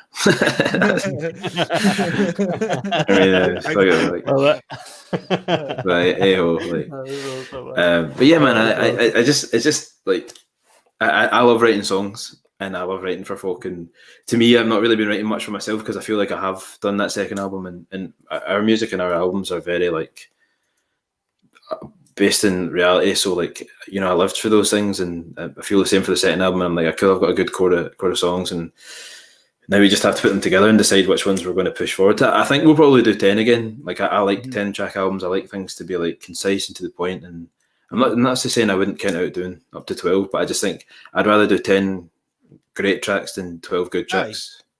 So but yeah, so I definitely think we're on the way. We've got another single kind of almost ready to go that we had recorded before lockdown, but it's like getting all those other materials for it that come with a single release. It's become super hard, obviously, like lockdown, it's taking longer. And we've got some other cool stuff planned for like just before or just after, but it's just such a guessing game. Like you just never know if you're going to get like radio play or like a playlist, and like we don't have management or anything like that. Like we're self-managed. Like we work with Liam McCluskey is doing the production on the new record, but we're very self-produced in a sense, and like we obviously do the videos, like we do it all. We book the shows, so it's tough, man. It's tough when you're and a lot of artists in that position, but I think there's a niceness to it because you know you're doing the best you can, and hopefully people see that. Hopefully people see that you're working hard to deliver good things for them. Like whenever we're doing anything, I always say like, I would never want to deliver something that I thought was like low quality, because I feel like it's offensive to the people who have spent their time investing in us as a fan who've bothered to buy a ticket or to buy a record or stream the record or to tune in. And I think like getting your sellouts as well, that's showing you back that what you're doing is working. Do you know what I mean? Yeah, I hope so. Like, you know what I mean? And now we were working on like, so we were like thinking we want to make that step up after Tuts, and there's other things that have to happen, but like for us, we're like, well, we have to be ready for that step up, and we were like, we want to be so good the next time we're in Tuts that people go like, nah, we can't see them here again. We need to see them on a bigger stage. Like they're ready for. We want to be ready for when someone says like, here's a bigger stage. We want to go in and go like, yeah, we deserve to be here, and that. It's so important that bands like take that time to think about how you progress and like the react. Because I think when you're younger, you go like, oh, it's cool, we'll get this and it'll be class, it'll be massive. And then as you get older, you go like, okay, like we need to think about this part of the market and like how we're going to really do it justice. But Well, at the same actually, time, be creative, be creative and be real, but like do it, like that's a hard thing to juggle, like being creative and being yourself and making sure that the business flows. But I think we found a good rhythm of it, because I just don't believe in, like, I think if you've got a gimmick, it will always show up. You know what I mean? Like, you'll get caught out. That's my view. So like gimmicks have a timeline, and unless you're, and if you spent your whole time crafting this gimmick, like, it's going to be hard to evolve. It's going to be hard to get out of it. Whereas I just kind of turn up and see what I'm thinking. It's taking the like we kind of chances as well on a bigger venue. Like, right, we need to do. We know we can do 300. We need to do 500. How are we going to do it? Let's take the chance. It's tough. And a lot of the time, but when people see the name of the venue, like, you get a lot more support as well. I think so. I think if you were to put some people in SWG3, they might sell like 900 tickets. But if you were to put them in the barras, they might actually sell like 1,500, because people really get buzzing at the barras. I think sometimes people forget how much a venue can mean, and and venues have names, and I think like people have to remember there is a bit of like, okay, like the right night, the right supports, the right lead up. But man, it's scary. Like, we do it all the time. Like, I'd love to do other things, but I think, man, is it worth the risk? Like, because the one thing I would say is, like, it's great being able to do stuff for yourself, but like, you always have self-doubt. Like, that's a human thing, and I do it all the time. I had a day like that today, man. I was saying to my girlfriend Leslie, I just don't know if I'm doing the right things, or like should I be doing more? Like, and I feel like I'm a very active person. Like, I'm always working on ideas. I'm always writing. I'm always like in touch with people about when we might do shows and how the content comes. And if I'm not online doing something, I'm away writing videos, or we're like right now we're doing pre-production for videos and stuff like that. And then I'm like, man, I feel like I work hard, but like, have I done enough? Is it good enough? Like, when you put a song out the first day, you kind of can't even look at the comments, because you're like, what if people think this is shit? Like, it's scary. Like, scary being an artist, because you're just putting yourself out there for. And I always expect the worst. I'm like, people are going to hate it. People are can't look at anything. You know what I mean? There's a great element to that though as well, because it's obviously you take it personal, and like you said, there's probably a lot of people out there that, artists that don't write for themselves, that don't have any input in the writing. They turn up, they sing the songs, they do what they do, and it might sound okay, but like you said, it can get a bit niche, and it can get a bit cliquey, and you can't get out of it. But I think though, like, you've got that passion, it makes a huge difference. I think that relates to people. Like, if the Guardian shat on the album, I think I would just be like, whatever. Gutted. I'd be like, gutted. I wish they'd liked it. I think I'd be more gutted if someone that followed this said to me, like, I didn't like that, man. I would be gutted that, like, I'd feel worse that I'd maybe let someone down that is being supportive of me. I'd never want to put anything out in for, like, I understand that I'm always going to try new things, and as I say, I love writing, and I feel like one of my favorite things about that first record, which people tried to get me not to do, was that our songs don't sound the same. Like, we've got a lot of variety in there, and people were really against making that album behind the scenes. And I was just like, mate, I just think making the same song 10 times is boring, so I'm not going to fucking do it. And I did what I wanted to do. So I'm always going to try things, and sometimes that might not hit the mark. And, if someone said to me, like, if someone said to me that wasn't for me, but I respect what you did, I'd be like, cool, I wouldn't be that hurt. But if someone said to me, like, mate, I feel like you just shat on us, I'd be like, fuck, I'm sorry, because I feel like I'm just such a big believer that, like, people always say, you're like, oh, it's so amazing to meet you, and I'm like, nah. Like, if after a show, people are like, that's class, I love your band, and you're like, nah, man, like, the pleasure is ours, because if you weren't here, we wouldn't be here. Like, and I think that's how I look at it. Like, if the only reason I'm able to do this is because people tune in, and people comment, and people turn up to the shows, and like, if they didn't, I wouldn't be doing it. I wouldn't be able to do it. So like, I feel like when you're up there, that you, like, I have this inane pressure before I go on stage, where I just think, like, I owe them everything, because of the opportunity I've been given to be here. And I sometimes feel like the artists don't think that way. I think sometimes artists think like the honours everyone else's, and I'm like, man, like, we are so blessed to do this as a job or whatever, Yeah, they get it. There certainly is I think the top tier again. There's a certain privilege that's inherent there now, where it's just not right. And like you said as well, I think about the reviews. I always find that if I start reading a review of an album or any song, more so an album, because it's sort of a cumulative record, and somebody goes, it's shit within the first few sentences, I'll not read the rest of the review Nah, because man. I think if you're able to, if you think that entire, I have very rarely in my life came across a record and I went, I can't think of anything that I really enjoyed about the album. There's always something you pick up. You know, someone that turns around and goes, "That's shit." Well, that's very easy to do. It's very easy to say, to just go, but you know, to pick out maybe, you know, genres that are in there or things that you're, like you said, trying to do you might not agree with, but explaining that, for me, that's what critics should be doing, and I don't think there's enough of that. I don't totally, but we're all guilty. Like I hear things and go, "My God, this is fucking terrible." But I think sometimes, like, one thing I would say is, like, sometimes we say it out of like passion. You're not saying it out of like you're like, maybe you're so passionate. Like, I'm so passionate about music. When I hear something, I'm like, this should be better. Like, you could be, see, if you love something, you're like, I always look at it this. Like, you know, whenever I say to like any musicians I know, if I say something critical to them, I always say, like, the thing is, like, if I didn't think you had everything at your fingers to be amazing, I wouldn't have said it. See, if I thought you were shit, I wouldn't even give you a criticism, because what's the point? Like, see if someone's shitty, just go, "Cool, man," and walk away. I always think if you think someone's good, like, you say to them, like, I think this could be done. Like, I don't think you should ever be offended, because I don't feel like people ever give you advice if they don't think you're worth it. Yeah. And constructive criticism, totally. Like, I love this business, and I'm a big believer in, like, just amazing artists and amazing content. Like, and I'm obviously critical of the industry at times, but only because I think it can do better, and I think it can be a great thing, and I think it's exciting.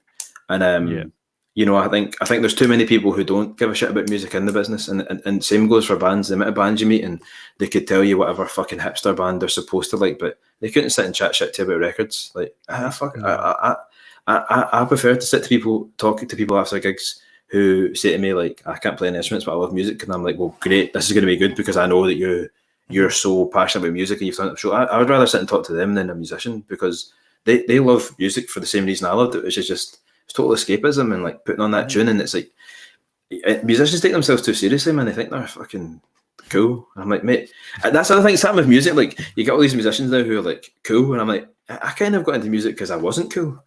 You know what I mean? I wasn't. I mean, it was like, the minute you think you're cool, you're no longer cool. That's the problem. Like, are you the same guy to come on this podcast and say you're no cool?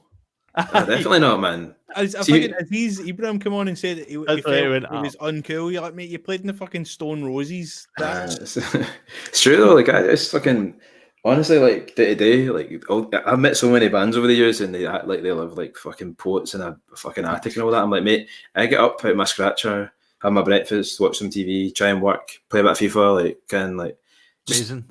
Like, after gigs, I always, before a gig, like, I always have like Jamie Coleman is an absolute boy. He's a fucking amazing musician, but he's always with me on tours, and he'll always be like, "Right, Matt, like, I've got it for you after." Like, he'll always have like a biscuit or something and a cup of tea.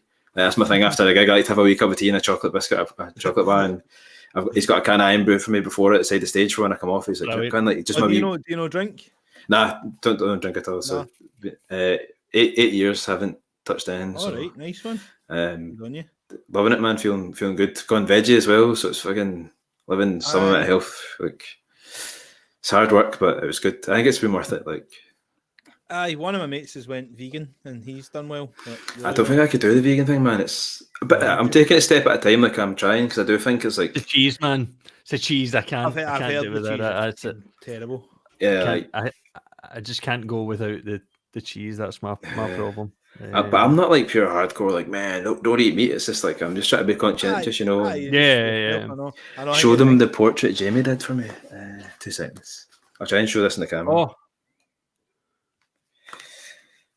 Jamie did a painting of me, and it's amazing. Jamie Coleman. I know Jamie. Jamie Coleman, touch for the 31st time. Jamie Coleman's my tour husband. Like, we like always, he works on tours with me as well, and like, we always share a room, and like, I just love him, man. He's like the nicest guy. I don't know if you can see that. Like, oh, this way. Sweet, man. Can you full screen it, Rooney? 2 seconds. I certainly can. 2 seconds. There we go. I can just about see it. Like, he painted that. That's wild. That's like nuts. Just the best guy, honestly. Like, I find that's the thing.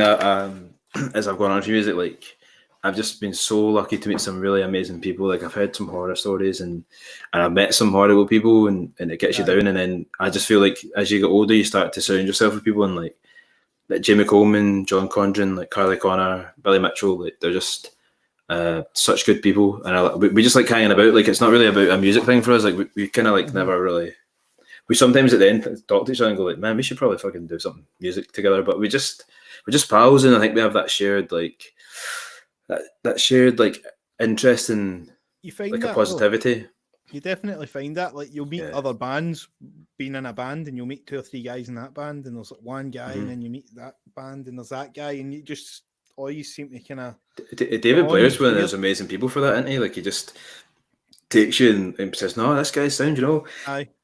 I've ended up really friendly with the Ranzas. I don't know if you know them. Like Leo, I talk to Leo all the time. Leo, and he lives down in Ayrshire. Like he lives in the same place my mum lives now, and man, I just love them, and they're such nice people, and it makes such a difference for me. You know, it's like it's effortless. Anytime they put something out, I feel like it's easy to go and write something and tweet and post it because I just think this is effortless to me because I love you so much, and I think you are. And Leo's one, he'll always share whenever somebody's doing something. He's always totally. So. And I think we were big on like Ayrshire, you know, like we're both from Ayrshire, so we're like it's nice to have someone else kicking about that's like from the same area. I woke up to a message for Leo this morning. We've got a new studio out in Coatbridge now. He's like amazing. Telling me about it. So he's like, "How's the studio getting on?" I was sending him pictures and stuff like that. Class. But he's brand new. Our replace we'd lost just through this carry on because. Bands when they're getting to use it. It was maybe a rehearsal space at other place anyway, so they were like, we're not getting to use it, then they only want to pay the rent, which is fair dues. So but again, through music, I met Brian. Do you know Brian Imrie? Yeah, I know Brian. He's a lovely guy. So Brian's always had studios, and he's put me on in Coatbridge before at the studio, like did a show there for him. Yeah. So he's basically built a fucking control room and stuff like that just off the back of it. He's like, come out here, record it here. There's Leo there. Yeah, it's Leo. Me and Leo do like wrestling promos back and forth to each other. Like I kid on, I hate the Rances. I do it every day. Like I'll send them when I put like a heat bag over my shoulder. I'm like, the champ was just sitting at home thinking about how the champ is the champ. And then I remember there's a band called the Rances who think they've got something on the champ. Well, you don't, because the champ is the champ for a reason, son. And I just send them like wrestling promos every day because I'm I put kidding on, I'm the champion of Ayrshire and all that. I mean, like, the Ayrshire champ. That's me. You did send it. You should start getting them online. Get yourself a beef going. I was saying that, but I wasn't sure if people might take it too seriously and think I was shitting on the Rances. They always do, but they always do. But Gyro Baby's done it for Varaland. Class. They'd said it was Gyro Land and all this, and I think a lot of people did think it was serious though, and they were like, fuck.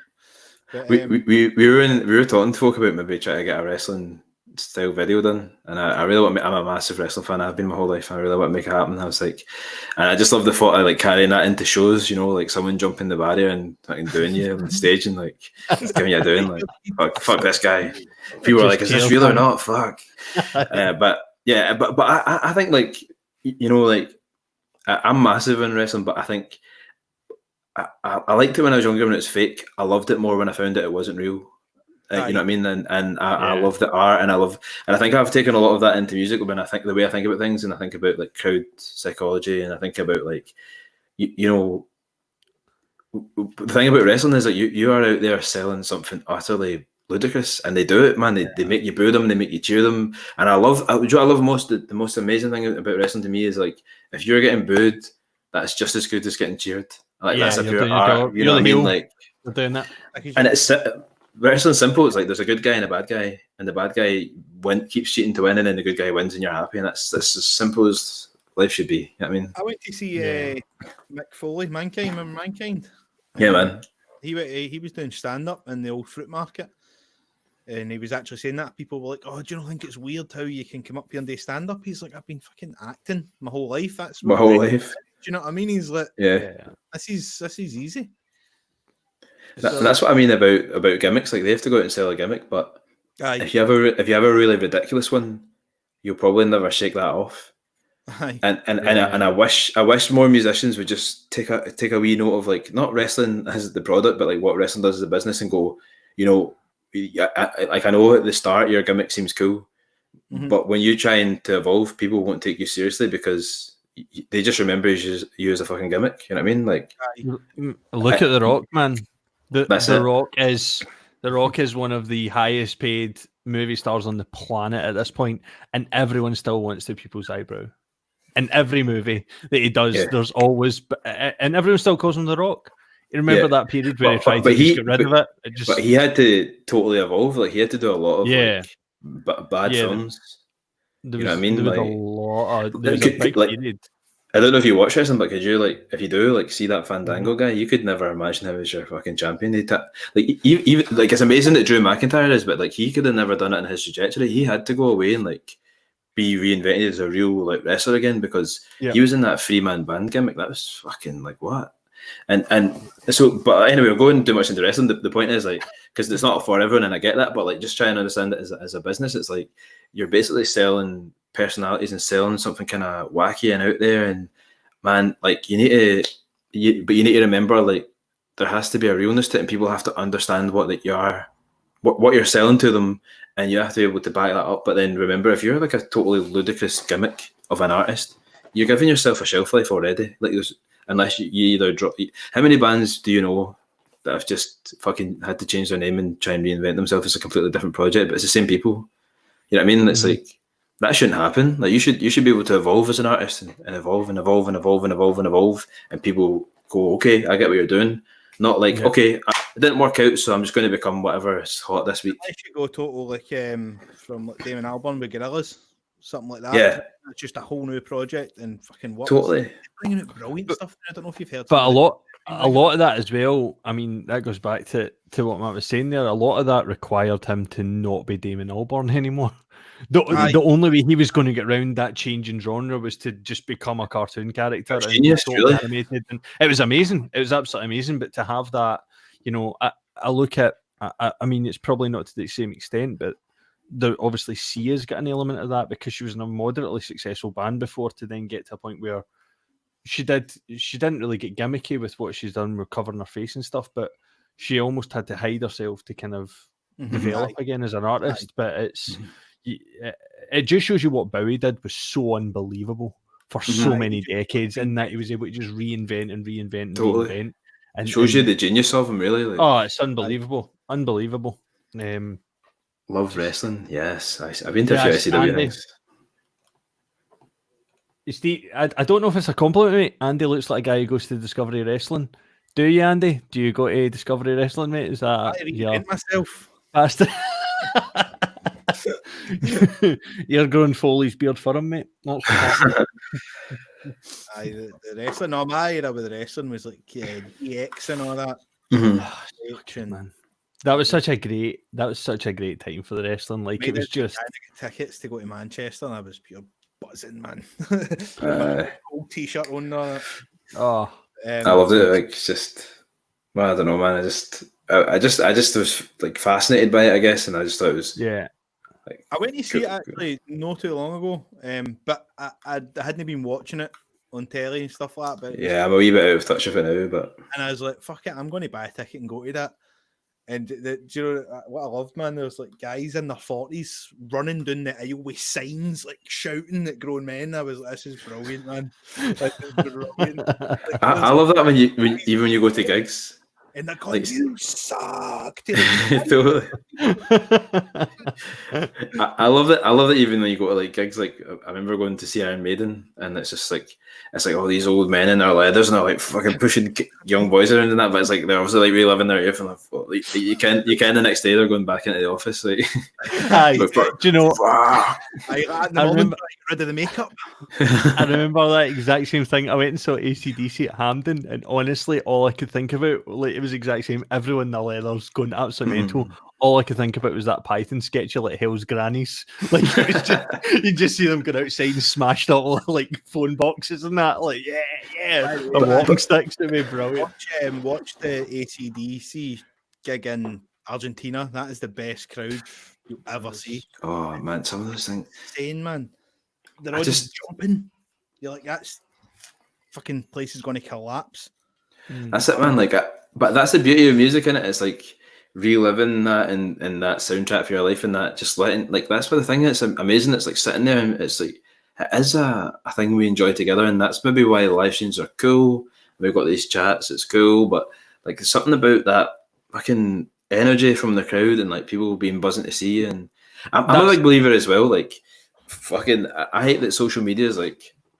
I feel like it's ruined. Like, I know kids and younger people love this access to celebrities. For me, it ruined it. Like, I love turning up to a gig and not knowing if they were didn't know if they were going to come on, and then when they come on, it feels like, oh my god, they're here. I never thought I'd see this in my life, and you never get to meet them, and it's a mystery, and it's cool, and then now it's like they're like, oh mate, I'm just in like fucking Pizza Express across the road. Come and get a picture for 10 quid. Aye. I mean, like, do you know the big thing of that? You're so right, man. And the big thing for me was always the support acts.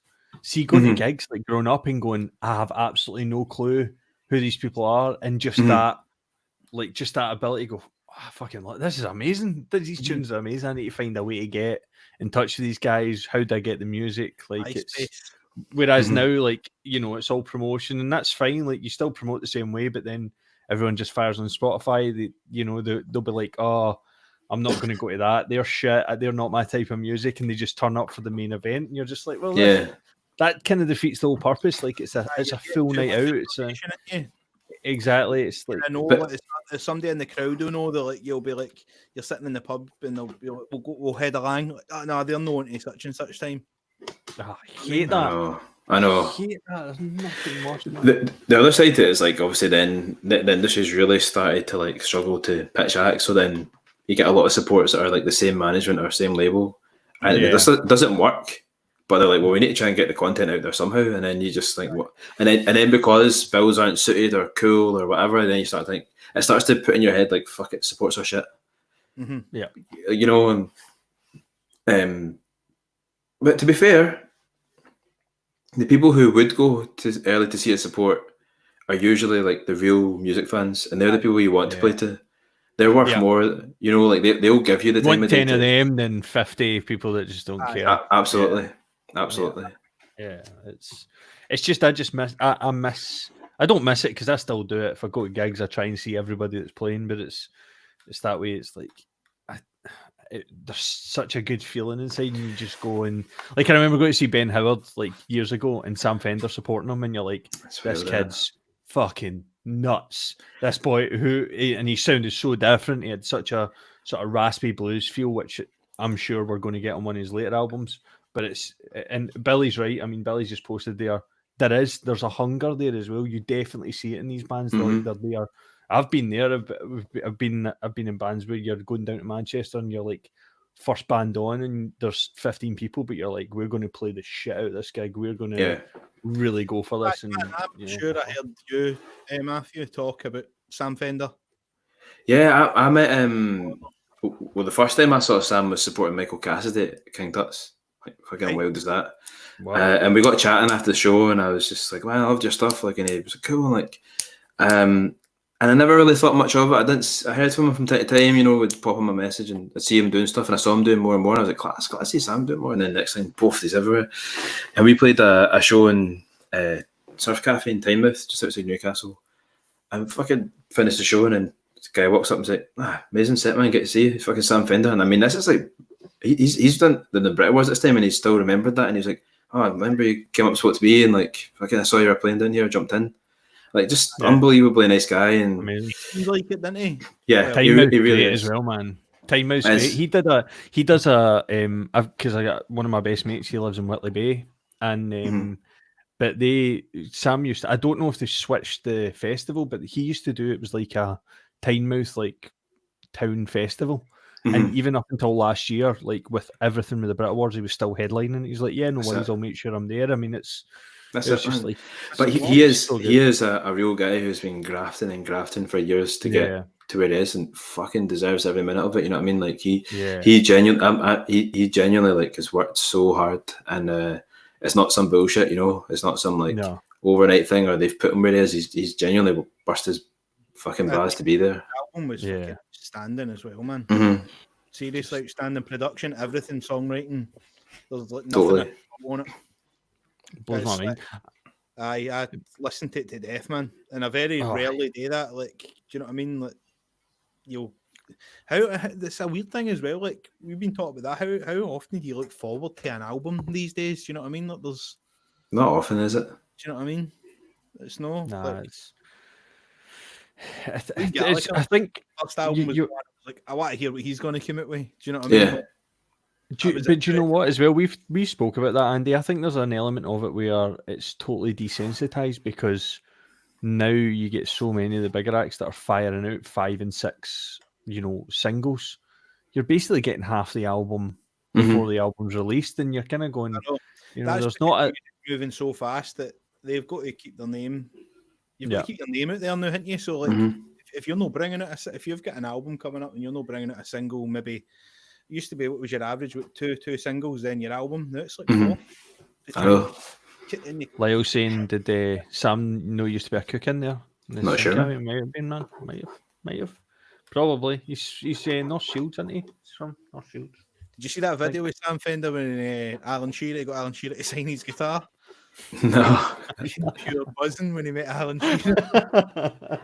do you know one of the nicest things I ever experienced in my life was like I was helping Tea in the Park, working for the Libertines crew, and we were in the artist area, and Peter arrived and went into their kind of hut bit, and fucking looked to my side, and it's like George Ezra, and he's like, do you think I could say hi to Peter?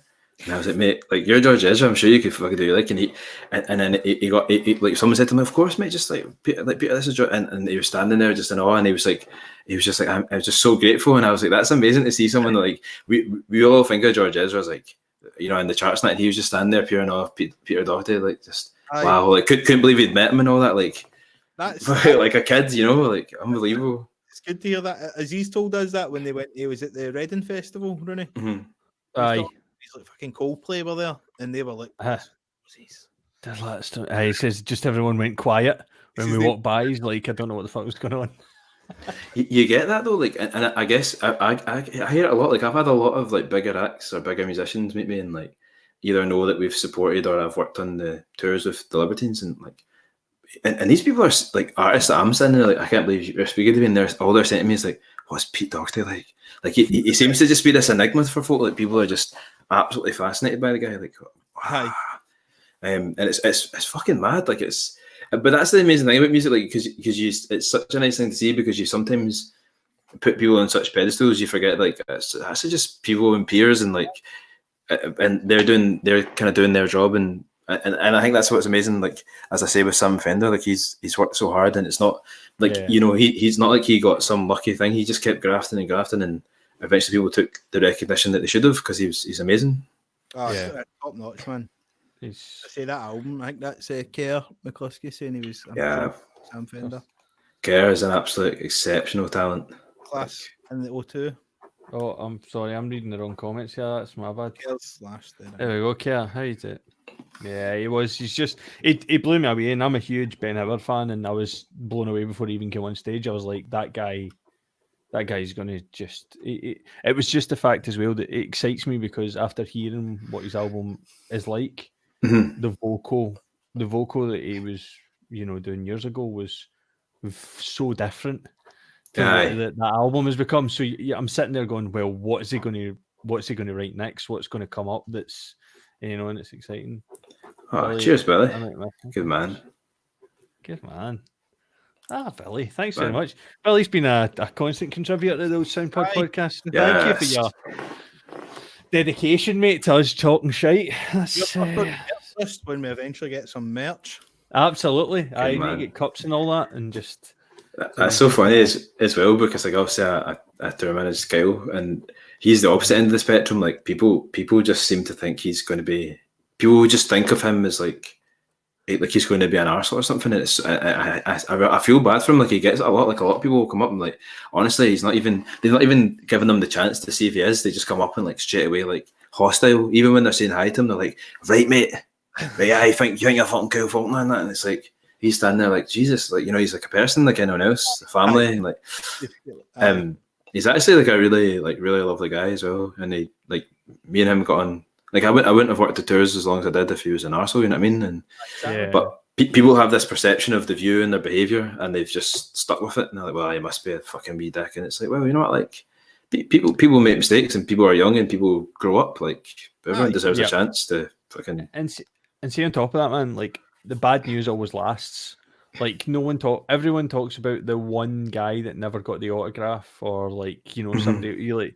And what they don't tell you is the backstory where they're standing over them having their dinner, asking if you can sign this, and you're mate, like, you wouldn't believe how rude people are. Or like you say to them, like they'll come like storming into an area they shouldn't be in, and the reason like you don't want them in the area is a magnitude of things, along with like valuables and the other people, having respect for the other people in the crew and their private space, and they'll walk in and like fucking tell them to come out and give me an autograph and that. It's like, well, mate, he's just got off the stage. Like, could you not give him 5 minutes to like cool down, like chill out? Like, so that's it. He thinks he's too fucking good. It's like, mate, I think what's happening here is you're just rude. Like, you know what I mean?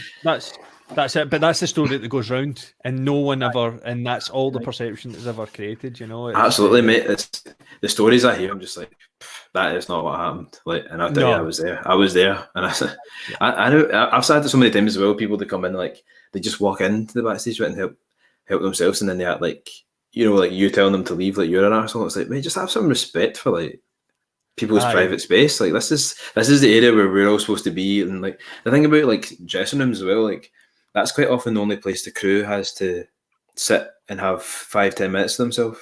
Yeah. Like the last thing you need is 101 people walking in when you're sitting after your work. Like, aye. Well, what, your bean biscuit, mate? Aye. We'd booked a room and Dappy was playing. We walked in and like his entourage were there. He was there. He never said a word. But like this guy came up. He's like, can you leave? And like, to be fair to the woman who was running the venue, just kind of stepped and went, "Nah, this is their room. You can leave." I was like, "I fucking you, man." But can you ask them to leave? I was like, "What are you even doing in here?" I think they were like in another room in the same venue. Mm-hmm. We got asked to leave, and then to be fair to the woman, man, she stepped in. She's like, "Nah, this is their room. You just can leave." That's my advice to support bands, man. Like, see if you think it's like cool to go into the main dressing room and chat. It's fucking no, just don't. Like, just be polite and knock, and just come up to someone and say like, I would really love to meet them. Could that happen? And we'll be like, and then someone will say to you like, this is the circumstances that could happen. Like, so for me, I might be like, listen, there's reasons. Like, we have a routine before the show. So if you come and see me at this time, just come and find me, or ask someone to come and find me, and I'll try and make it happen. And see if a band ever does it, I'm just like, I'll always remember them. Go like, fucking, that was sound. See bands. See when I walk out a room and I come back in and a band's in, I instantly think like, do you know what? First thing of the day is go to the fridge. Yeah, it's the thing is, man. See if you do that. Like, I can guarantee the first conversation that's had after is ever in the van going like, I'd really rather they went in that support again. And then if someone says to you like, oh, what were they like supporting? You're like, they were a pain in the arse. Because because the thing is that the support, and in the terms of the tour world, the support isn't about how you do on the stage. It's about how you are, how helpful you are to the day. Like, and if you're really disruptive, like you can't have someone like we're trying to put on a production here, and you're disrupting us, and no offense to you, but you're not part of the production. So you're like, in the grand scheme of the day, not the important person here, and you're taking up all the time. And it's really fucking enraging when you work, especially when it's an artist like Kyle, who folk, understandably love, and they really can be right all over him. And there's a lot of people try to see him, and then the last thing you need is a support band coming in. And obviously, like, Falk worked really hard, and it's kind of publicly known he went to rehab and he was sober and stuff. And then you get bands coming in with like their beers, and it's like, mate, he's a recovering alcoholic. Like, just have some fucking respect. Like, more than anything, like, you know what I mean? But they're like, come on, yes, The View are on fire. It's like, well, first of all, have some respect that it's his solo tour and he's not sitting here wanting to chat about The View. And yeah, I mean, it's just like, fucking hell, man. But people are just rude and inconsiderate. That's how it goes. Aye. But that you nice, by the way, but as well, like, because that's it. Fans would just automatically think we're on this gig or tour or whatever, and just automatically take the piss with it. Maybe no like meaning it, but just thinking Totally. they're up there. Do you know what I mean? We've made it. So sometimes as well, you hear horror stories of like, oh, that band asked for this and that, and it's like, but you have to remember when a band has a rider, that's quite often to feed your whole crew. And then you've travelled all day and you just want to come in and have a bit of food. It's not even for the band. It could be like you'll have like merch, you'll have techs, you'll have like, honestly, so many people working a crew. That's for everyone. That's like, you know what I mean? Like, you're travelling all the time, you're on the road, and then they go like, hey, could you believe they asked for that? Like, someone could have a fucking dietary requirement. How do you know what the dietary requirements of a whole crew are? And you're saying like, well, they asked for this. Like, is it that bad to ask? Like, I always think with riders, it's like, you know, if you wouldn't eat it or do it yourself, like, don't put it on. Like, don't, you know what I mean? Like, exactly. And I make a point, like, I don't know. I obviously don't go excessive in raiders. Don't be like, man, I need all this shit. But like, some of the things you ask for, there's like a really good reason for the tour, you know. Like, I mean, Billy there has said the same about Ordinary Boys. You know, thought Preston, because of their reputation, came out, watched the whole set. One of the nicest guys he's ever met. I mean, it's you know, there's a respect there as well. Stevens came in. I appreciate it, mate. Thanks for tuning in every week, man. Glad you're enjoying it. Donna's Stevens. Ben Howard gives us. From everything I've heard about him, he's just. I like the fact that he comes in, he makes something different all the time. His sounds are unbelievable for me. And then he goes up the road, he's got a shitey wee flip phone and he goes surfing. It's my kind of guy, man. He just chills out. Yeah, just does his music and it's a joke. It's not fair. What's that dance cover he does? It's like he does that Kezia Hideaway tune. He did that on Radio 1. It's just, you've seen that, Matthew, you need to check it out. He's like fucking playing all the synths on his fucking guitar on an acoustic. No way. He loves the open tuning, but then he like only capos like 4 or 5 of the strings as well. Just such a.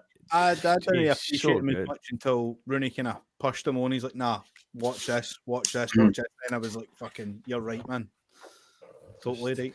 But that whole band, I mean, we talked about that earlier, just having people there that are just tremendously good musicians, and the band that he's had around him, particularly the cello player, she is just phenomenal, just unbelievably skilled on multiple instruments, and what it gives you is something so different. Like, I always think you get somebody in like that they just create sounds out of nowhere. You go, I wouldn't even have thought about that because I can't play that instrument. I certainly can't play it like you do, you know, and that's.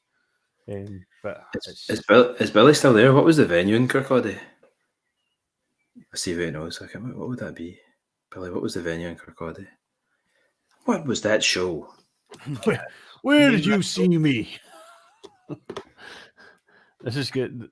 We're going back the way now. We're making sure people are still tuning in, not just randomly dropping comments and fucking off. Just trying to catch us out. This is one of the longest podcasts we've done. We try to keep it to like an hour, but this is brilliant. But what I was going to say is, you want to New Year. Let's Billy get back. Is that a venue or was it just? It was the New Year show. What one was that? Oh my God! Across from Kitty's. Oh, right, that square thing. That's right. Man, that was wild. I remember that. It was like outside, kind of. I think it was weird. Man. I was going to ask, man, do you fancy playing a wee tune? Wrap it up on a wee tune? Yeah, what should I play? Like, I'm trying to think of I'm trying to figure out if I could move my laptop here to the piano and then I could have done retro. Why don't you test it out and see if we can hear it? If we were here. Man, let's just bold it. Right, how am I going to set this up here? In fact, the way if I put my wee... Bear with me, folks. I'll try and play a tune for you.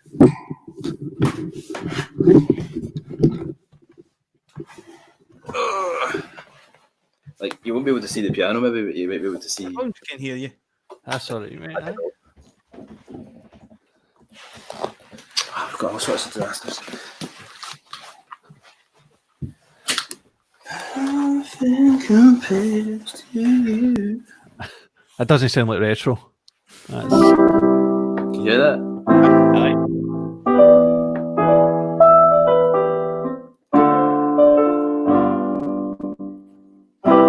And then, okay, wait, is that all good? So everyone hear it? Aye. Perfect, man.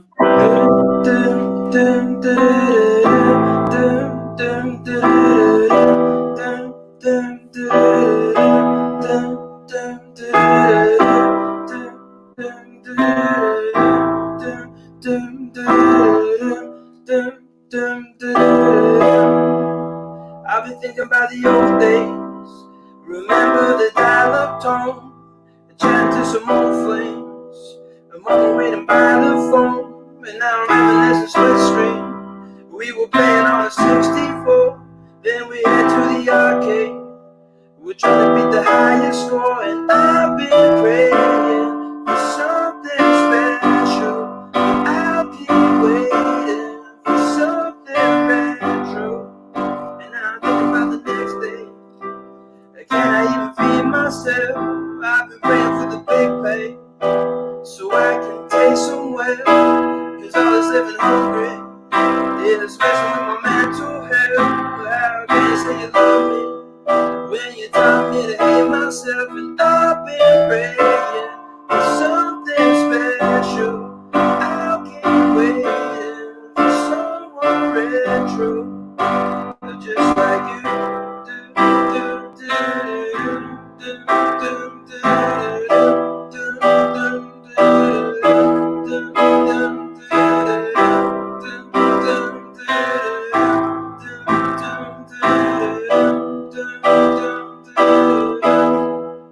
Now let's talk about the future.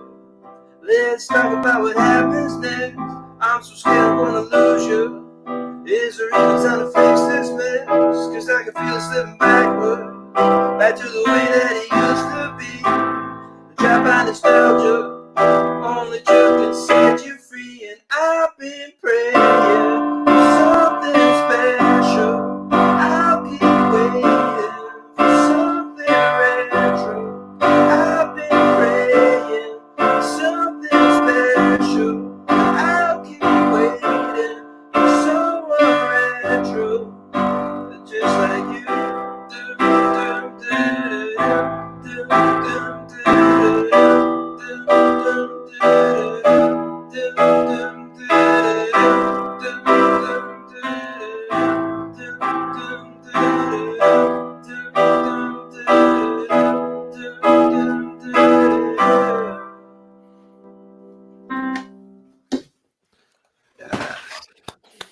Superb, mate.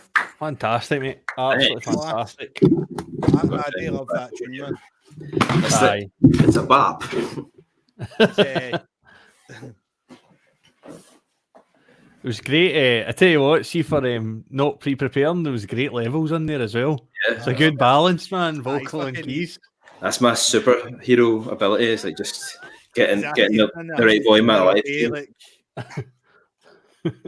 Tone and the tune. That's and all that. that did come through. Well, came through nice in the headphones anyway. Aye, hopefully it came through for everybody else. That was Yeah, I gorgeous, man. I love that song. It's just like a different vibe, and Has it's got something? It's just got like it has got the that way you think of like retro and old school things, and it's just got like that wee something to it that. Aye, it's got it. You've captured it well. yeah, that's it. You've You wanted it, I gave you it. You asked me for it, now you got it. So there you go. That's what you should have, like an accents round. Accent. Oh, aye. That's what you should add for your next show, like an accents round. We're going to have to. We were actually going to start doing a quick fire, like a question leaderboard for people, but and do leaderboards. But I think we might do it once we've had a lot of people on once, so it gives us a chance. Because quick fire me in. Get people to quick fire me in the comments. Aye, go on then. Quick fire comments, questions. This is going to be embarrassing if no one puts anything in. Aye, we've got like. By the way, I just want to clarify as well. Wait all night. see that angry face, it has been removed. So somebody was angry and now they're no longer angry. So that was good. So we I've fixed it. cured them with my music. That's it. I told you earlier in the podcast it was a cure. It is, man. It's and we just joked that it wasn't factual, but it turns out it was. it is factual. Favorite venue, Barrowlands. I'd say the Barrowlands as well. Yep. What is your best gig? I reckon that night at Tuts, it was sold out. I think that was the best show we've done. Your best Yeah. one? Yeah. That favourite venues, I love Barrowlands. I think it's a phenomenal venue, but that is a serious statement. Obviously, with the experience you've got, mate, travelling as well and touring, like you'll have seen some pretty great spots. Yeah, I've seen some amazing venues, but it's the best one in the world. Yeah. Well, people must have other questions. Come on. Surely. That I see. We definitely not prepared for this. I shouldn't have mentioned the quick fire. I've caused a real problem here internally. I might be missing for the next podcast. That's the way. Like that's the way it should be. It's just going and just talk, see what happens. I think so. Aye. If you try and prepare, sometimes it's too structured. Who are the two wee boys on retro cover? Oh, well, that's me and it's my sister, so she'll be fucking furious. That's me and my sister when we were wee. I do like a pure throwback thing. So. Favorite song? Favorite song? Oh. Jeez. That's a hard one, isn't it? Yeah, I guess.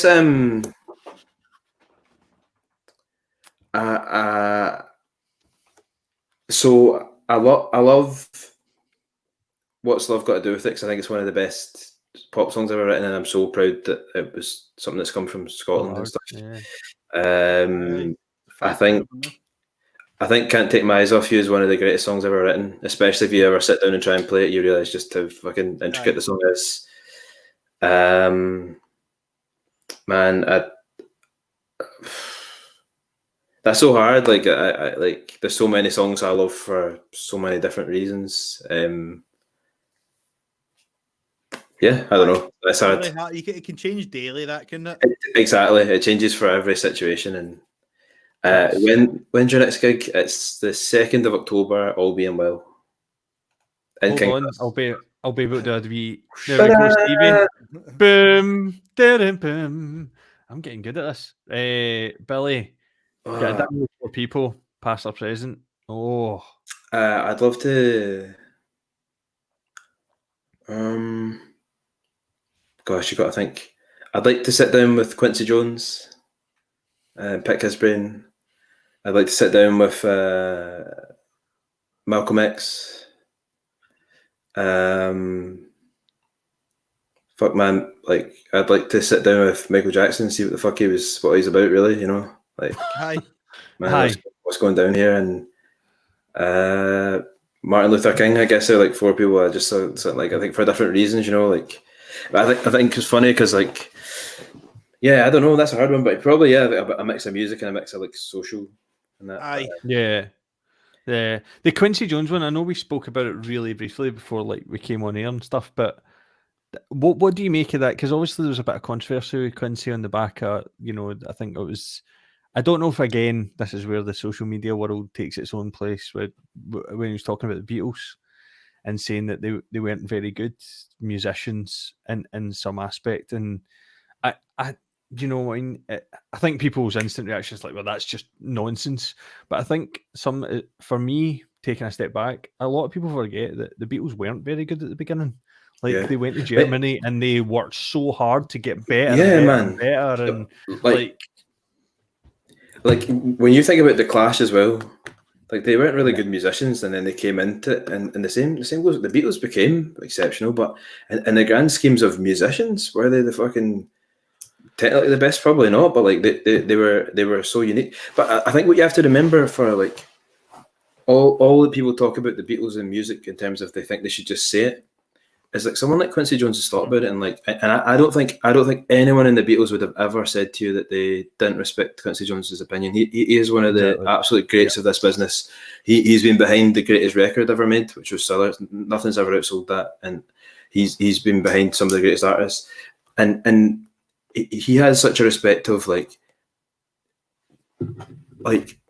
where music came from. Yeah, what you have to understand about the Beatles is like there's this fallacy, like they just appeared and were fucking amazing and like they've got this original sound. But if you really start to dig into what that sound is, like that's like Afrocentric music. That's like those harmonies were heard before. That's not new. That's like they'd heard those records come in off of ships and when they came into Liverpool and when the Caribbean culture and all that was coming to Liverpool, they heard that and they were able to put it out and have it expressed.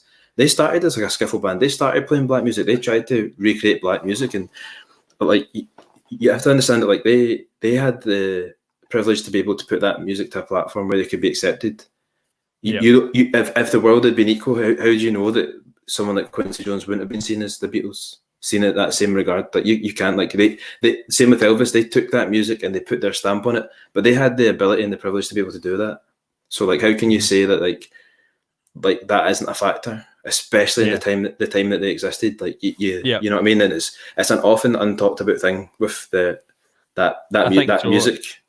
Yeah, for sure. I think it's just the folklore behind it, you know, and I think that was the problem. That it's that instant reaction without genuinely thinking about it. Most of the people that reacted to that probably just got a fucking Beatles t-shirt from Primark and haven't actually listened to their records. You know what I mean? So like, do we really need to take their opinion on it? Fuck them. Exactly. There's that free speech, mate. Fuck the free speech. Do you know what I mean? Like I love the Beatles and I've really learned to love them, but like most of the people you meet that say they love the Beatles just fucking heard the hits and they've been told that they're supposed to. Like, just go and think for yourself. Yeah. Who were the local bands that inspired you in my youth? We didn't really have any bands locally that were kind of kicking about in Largs, man. But as I got into the scene, that I've always really looked up to, like, I loved the folk in Ayrshire who were like really trying to kick doors down, like Tragic O'Hara and Little Fire and Rose Parade. All were so sound to us when we started out and just like pure, you know, never gave us beef. I mean, and I think it's sometimes rarer in older bands to see them. And, you know, I think it's so hard when you're put on the spot to think, but there's so many bands you meet through the years that were touring and they're just amazing. You're like, man, they were the bands. And I always loved Boanny Junction. I thought they were a fucking exceptional band. If anyone remembers them. I thought they were really cool, really, really good guys. Although, like, I met the guy from that once, and I went up to him. I was like, you know, like we Production crew said, "No, the day, mate." No, the day. No, when we were both at a gig, and I went up to him, and I was like, and I even said to him, like, I know that you've started a new project, so you probably don't like people coming up and saying about Boanny Junction, but I just wanted to say, like, this song and this song I thought were exceptional, some of the best songs ever come out of Scotland. And he just shrugged his shoulders and walked away. I was like, what the fuck is that about? Like, I was pure pouring my heart out, telling him I thought he was like one of the most underrated songwriters that ever came out of Scotland. They just fucking rubbered me, like, so there you go. Fuck it. What a prick, man. Let's start spreading that on social media. Nah, man. Everyone has their day, do they? Like, maybe he just caught him on a bad day. We've got a message from YouTube. Sage's computer repair. Sage knows IT. All right, Sage. Got a few computers sending your way. Aye. What got you into music in the first place? Music in the first place?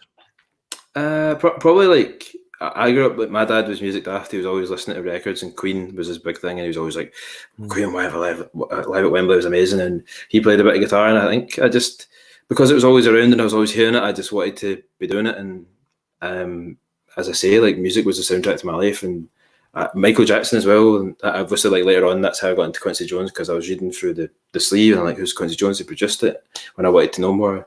And I loved Michael, and he was the king of pop. Like, his tunes are amazing. Like, the whole aesthetic, like the dance, it was just like a magical time. And then it became like rock. It became Nirvana and all that. And I was like, oh, fucking hell, there's all this sound and grunge and attitude. And yeah, I just had a lifelong fascination with it. Like, I just always loved listening to music.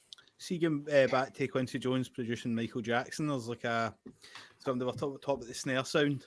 And they're like, how does he get that snap on the snare? And he just pulls it's like two big fucking huge plastic like lids, and he's like, hits the meg of that, and that's the way they recorded it, and tap it like as to light up the snare or whatever. Two big plastic bin lids or something like that it was. Oh man, he was just like, the guy was a genius. I mean, listen to the songs, like, listen to, man. Some of those bass lines, man, just like, absolutely. I mean, Louis Johnson did so much of that work for Michael. Jackson. I don't know why I said Michael, as if I know him. Michael, I love Michael. You know Michael. And but I mean, some of those, being Big Mac, but some of those bass lines are just, they're so simple and subtle, but so powerful in those songs. Like you're like untouched in some realms. Like it's. I love that Dundee old doghouse scene in The Law. There you go, doghouse. Man, The Law, what about like Stevie Andrews in The Law, was in it? Fucking what a boy. We were talking about him earlier. Mm-hmm. Dundee again is a place that's just like produced so many great musicians and writers, and they've got but that's a city with a real respect for music. See, when you go into the pubs and that, like everyone knows everyone, and they respect all the real musicians from that city and their grafters. Like that's a real music place, and that's something you learn when you tour. There's music cities. There's cities that like have a respect for music, and Dundee's one to me. Manchester, Liverpool, Glasgow. Yeah. But even Glasgow, for me, has started to lose a bit of that. Like, it's got this kind of like arrogance. Like, this is a music city, and it's like, man, like it's not like that in Dundee. It's not like that. These places have a respect for music, and I think Glasgow started to be it started to break off into so many cliques that like it's I don't know. It's believing its hype, and for me, Dunfermline is a total music city. Total like, you know, like there's so many grafters out that way, and it's a shame because Edinburgh gets branded as kind of like a non-music place, and people think of Edinburgh and they start to like take in the surrounding areas. But for me, like Kirkcaldy, Dunfermline is just producing so many great musicians just now. Like it is, man. It's exciting. There was an article as well about like sort of the West Lothian movement. Well, totally, yeah. Which is just huge. Like the amount of guys that are coming out, and it's so unique, some of the sounds as well. I think that's what's really cool about it. It's something that I love about Luke as well, but like because that, you know, that vocal sound is sort of it's like a nod to the past of which is of that, like that crooner era, which is so ingrained in most Scottish people. Like you always ended up at a party round a big circle, somebody singing, you know, Matt Monro, Tony Bennett, and it's got that voice and that vocal, and it's so smooth. It reminds me of Andy Williams. It is. It's got a bit, you know, it's that whole. But to then take that into what we've got now and the sound. In fact, the first time you'd have seen Luke would have been at Matthew's gig in Tuts. Mm-hmm. There you go. There you go, full circle. Sage's computer, Quincy had his fingerprint and everything, hard to quantify his greatness. Exactly.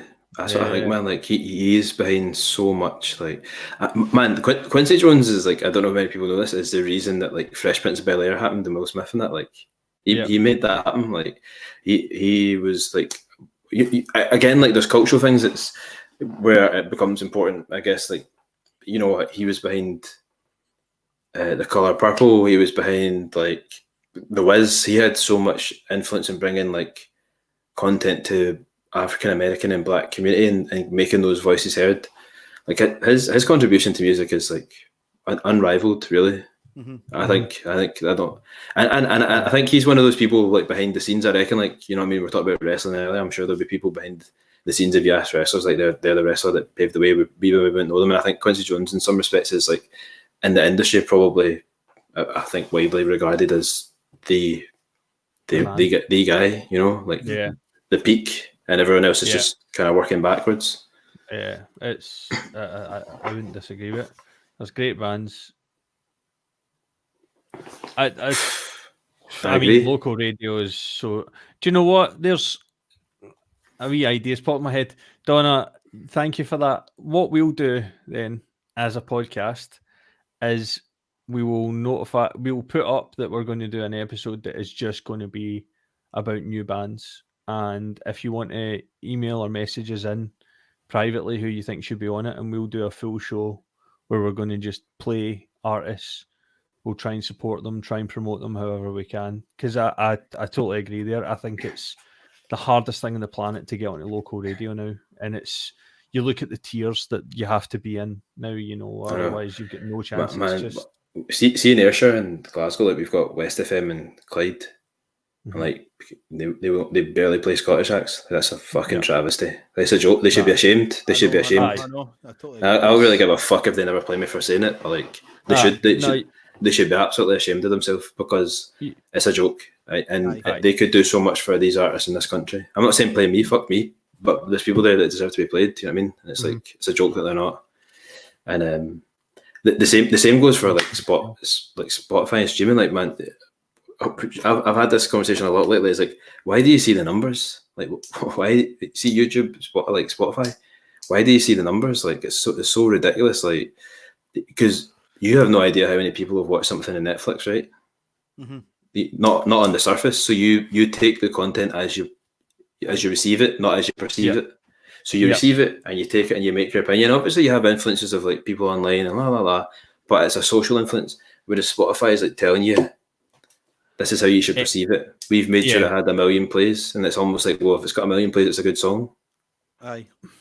I mean, like, so I think, and radio's the same. Like, there's just no support for new music at all. It's nigh on impossible. The hoops.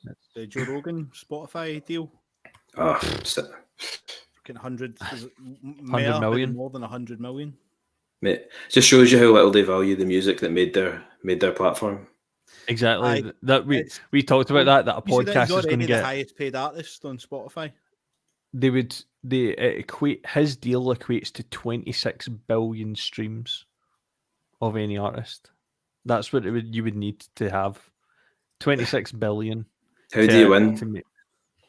See, the thing is, like, if people think that you just get playlisted, you're kidding yourselves. If you don't think there's a system to playlist and then who gets to say on it, you know what I mean? So like, how do you, so to get like major hits, you'd have to be in certain playlists, and to get in those playlists, you're probably on a major. So then the system continues that you're trying to compete for space. So like, how do new young bands succeed and be heard when radios are like, well, you're too young and new to, we can't play you. You don't have X amount of followers. But like, if someone from Love Island started a music career, they would be straight into playlisting because they've got enough followers.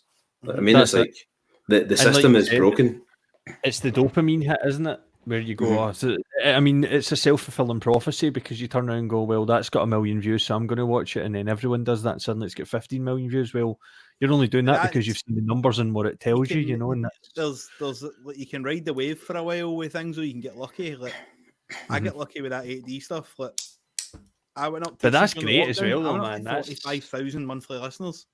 Yeah, you know, I'm at 13,000, but I was like fucking maybe 1,000 before that, but it just went crazy. And what happened was some band released if anybody doesn't know what an 8D mix or a binaural mix is, it's like you need headphones and it's like a kind of surround sound mix. I've done one for you, man. Yeah.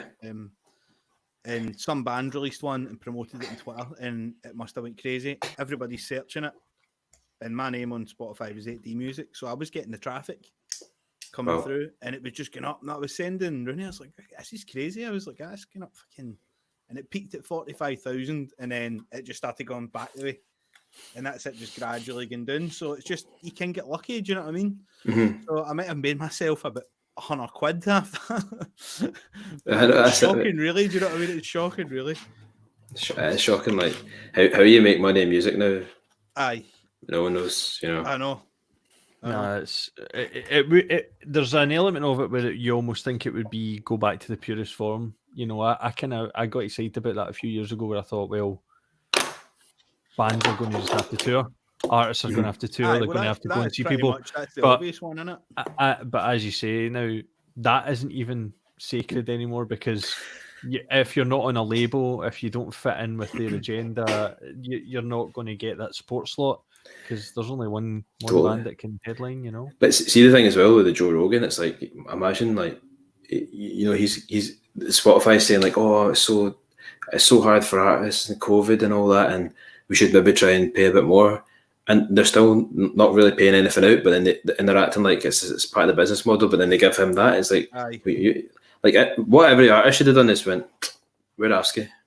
Yep. Well, I think Amazon's one of the highest paying ones. I'm not really sure. I've seen a chart. Yeah. Somebody sent me a chart. Still not even like a pence, though, is it? It's like 0.9. It was like how many streams you need to make £1, and it was like broke down into all the streaming. I'll send you on after this, because it is quite interesting. But Amazon was the highest paid, but obviously that's because Spotify I think they're the leaders now, aren't they? So they don't need to be paying as much. Whereas Amazon are maybe behind in the streaming, so they're like milky artists. They're doing Spotify are doing a bit of an Amazon business model where they're just buying up all the retail around it. Like they've purchased so many smaller firms and just incorporated with everything. the Joe Rogan thing, though, like the reason he's got so much money is as well. Like he's a podcast. He's doing 2 or 3 a week. And he's getting what, at least 1 million hits an episode. So an artist is bringing out a song every don't know, 6 months maybe, 2-3 months. Yeah, if you're lucky.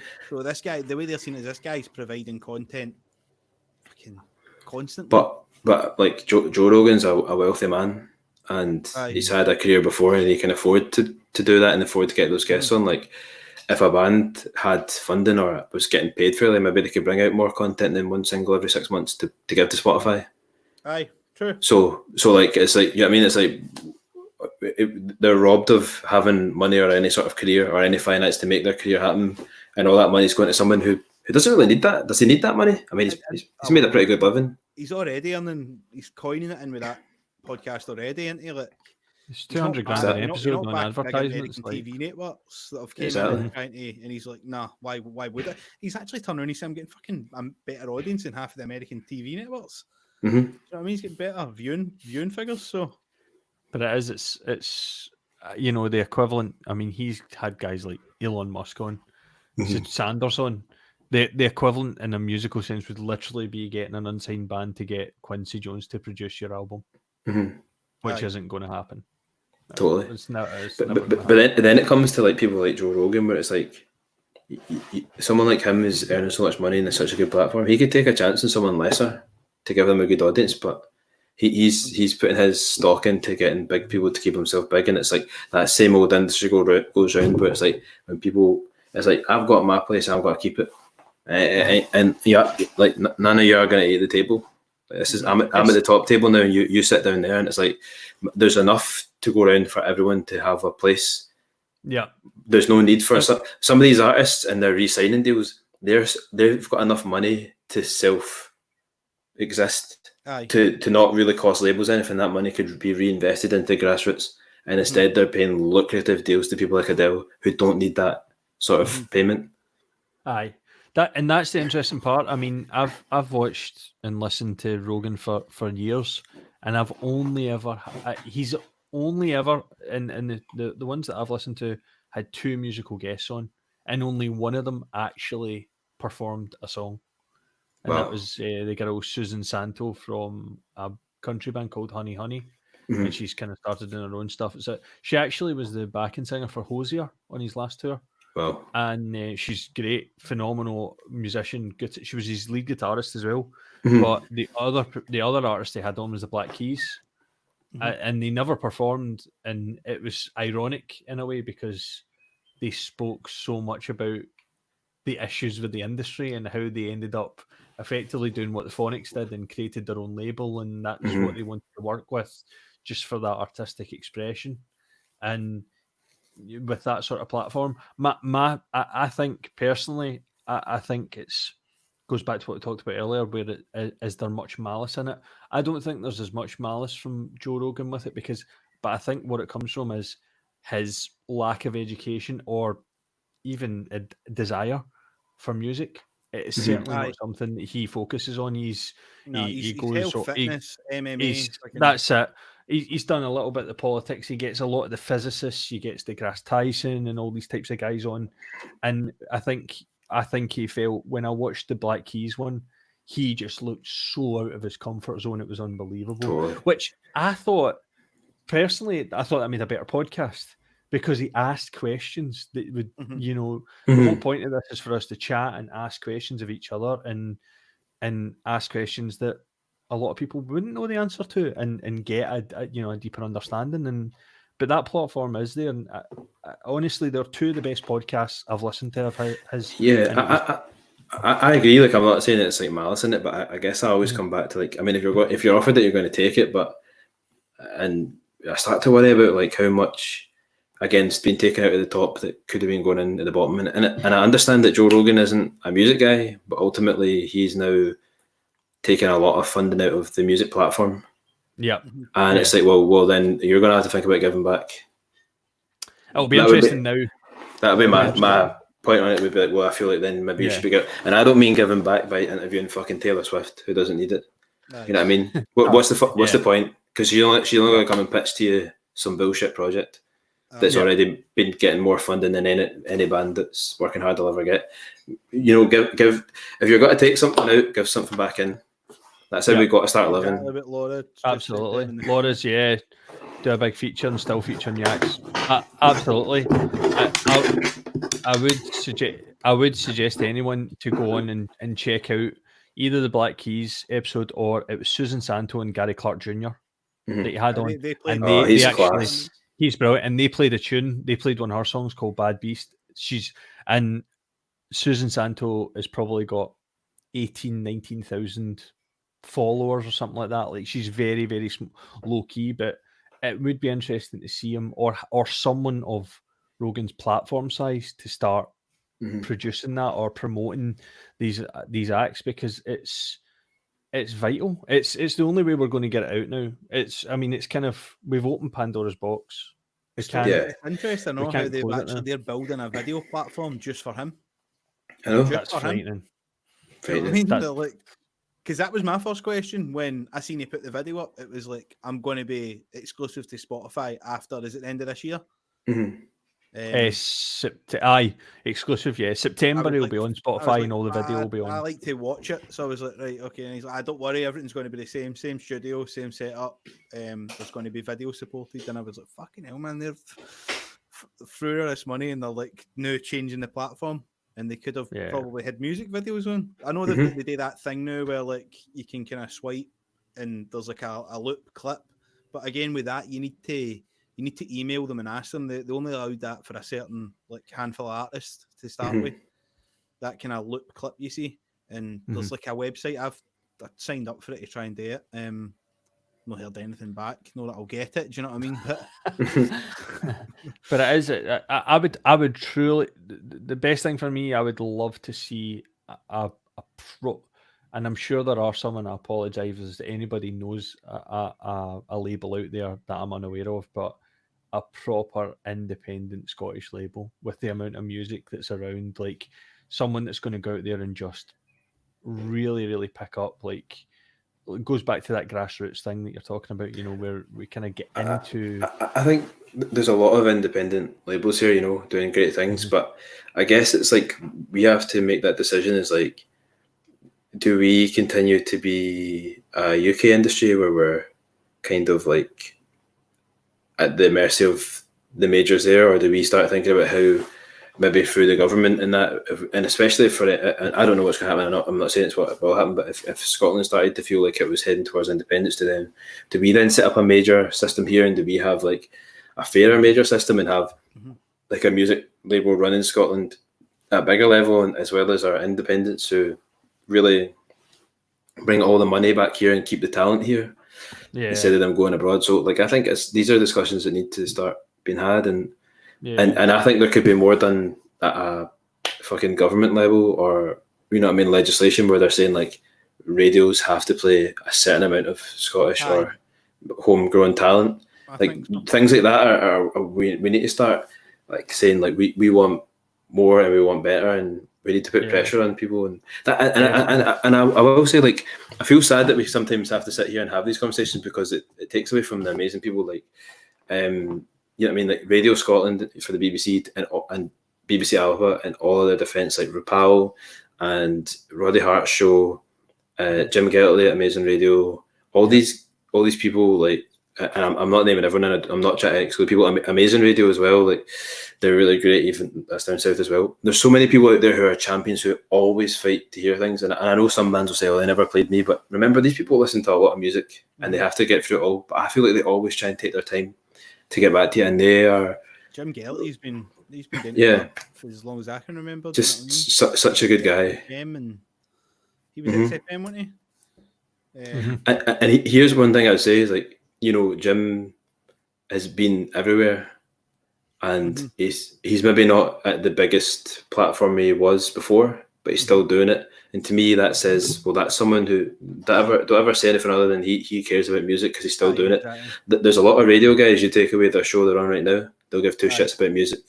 Aye. right? Because they're not music people, and that's the problem. Like, there's so many people at the top who are not music people, and there's so many people totally. And man, it's such a shame that like it's so hard to get people on to Radio 1, Radio 2, Radio 6, like, and they hold the keys still. But like, it's funny because Spotify take all the shit, but radio's no different, man. They're doing the exact same thing. Aye. Yeah. You know. Yeah, it's so tough. It's so tough to try and get that. I think so. I think whether it's the legislation side of things, my worry would always be that as if it get made into that X amount of artists had to be on the play, it would then just create its own mini microcosm of an issue. I know. I would love, but I would love to see something that where there was legislation where you had to have X amount of hours during peak times that were focused on Scottish music, and then within that you've got the presenter going, well, I can play whatever I want that's within these parameters, which is showcasing new music, and at that point they've still got the freedom, you know, in some capacity. Because then as a nation, we are creating our acts and we're sustaining them, and we're going out to the world and saying this is what we have to offer. Yeah. And you get true feedback because you're getting a peak of people listening to the radio. You're not. I always remember having to listen to, you know, unsigned bands, and it's always like fucking Sunday night, the back end of nowhere, like midnight. Like you're having to stay up late. You're not. I remember growing up having to listen to that. You're on like honestly, like you're on the radio. Like Clyde One. I remember listening to Clyde One as a kid, and it was the only time that I actually listened. It was like a Sunday night, like end of the night. It was the only time you had bands that you hadn't heard of or you wanted to go see. If you could make it that it was part of the mainstream day and give them the exposure that they deserve, then you're going to get a much fairer reflection on what people like about the music. I remember the first time we ever got a Radio 1 play, and it was like so late at night that my mum just recorded it and listened the next day. And she would fucking stay up to hear that. Like, Mum, you totally didn't get totally defeats the purpose. Just recording that, like, just it's all about the live effect. It's but that, you know, it does it in some respects. Like, I don't know if this is the things we're supposed to talk about out loud, but sometimes when you get a radio play, man, it's not about the fucking play; it's about being able to post about it, innit? I mean, it's like when you say I was on Radio 1. For some of your audience, it justifies them listening to you. They go, well, they were on Radio 1, so it makes sense. And I know it shouldn't be like that, but that's just reality. And the same goes for like some supports, because man, people can kid on all they like. Some of the support shows you do are just so fucking shit. Like, people don't give a shit about you. Like, they don't.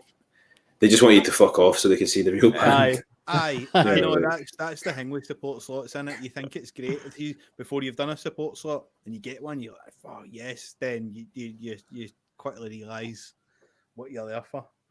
Clara Amfo, Matthew, I don't know what that means. Donna says some small festivals give grants to artists. Not sure about that. Is that true? Either way, you've had a bad experience. We've already talked about your bad experience with grants today, so probably won't get my issue with Expo North, I suppose, is that it used to be a showcase in the Highland for Highland acts, and they invited some of the acts down here up, and it was a pure pleasure to go.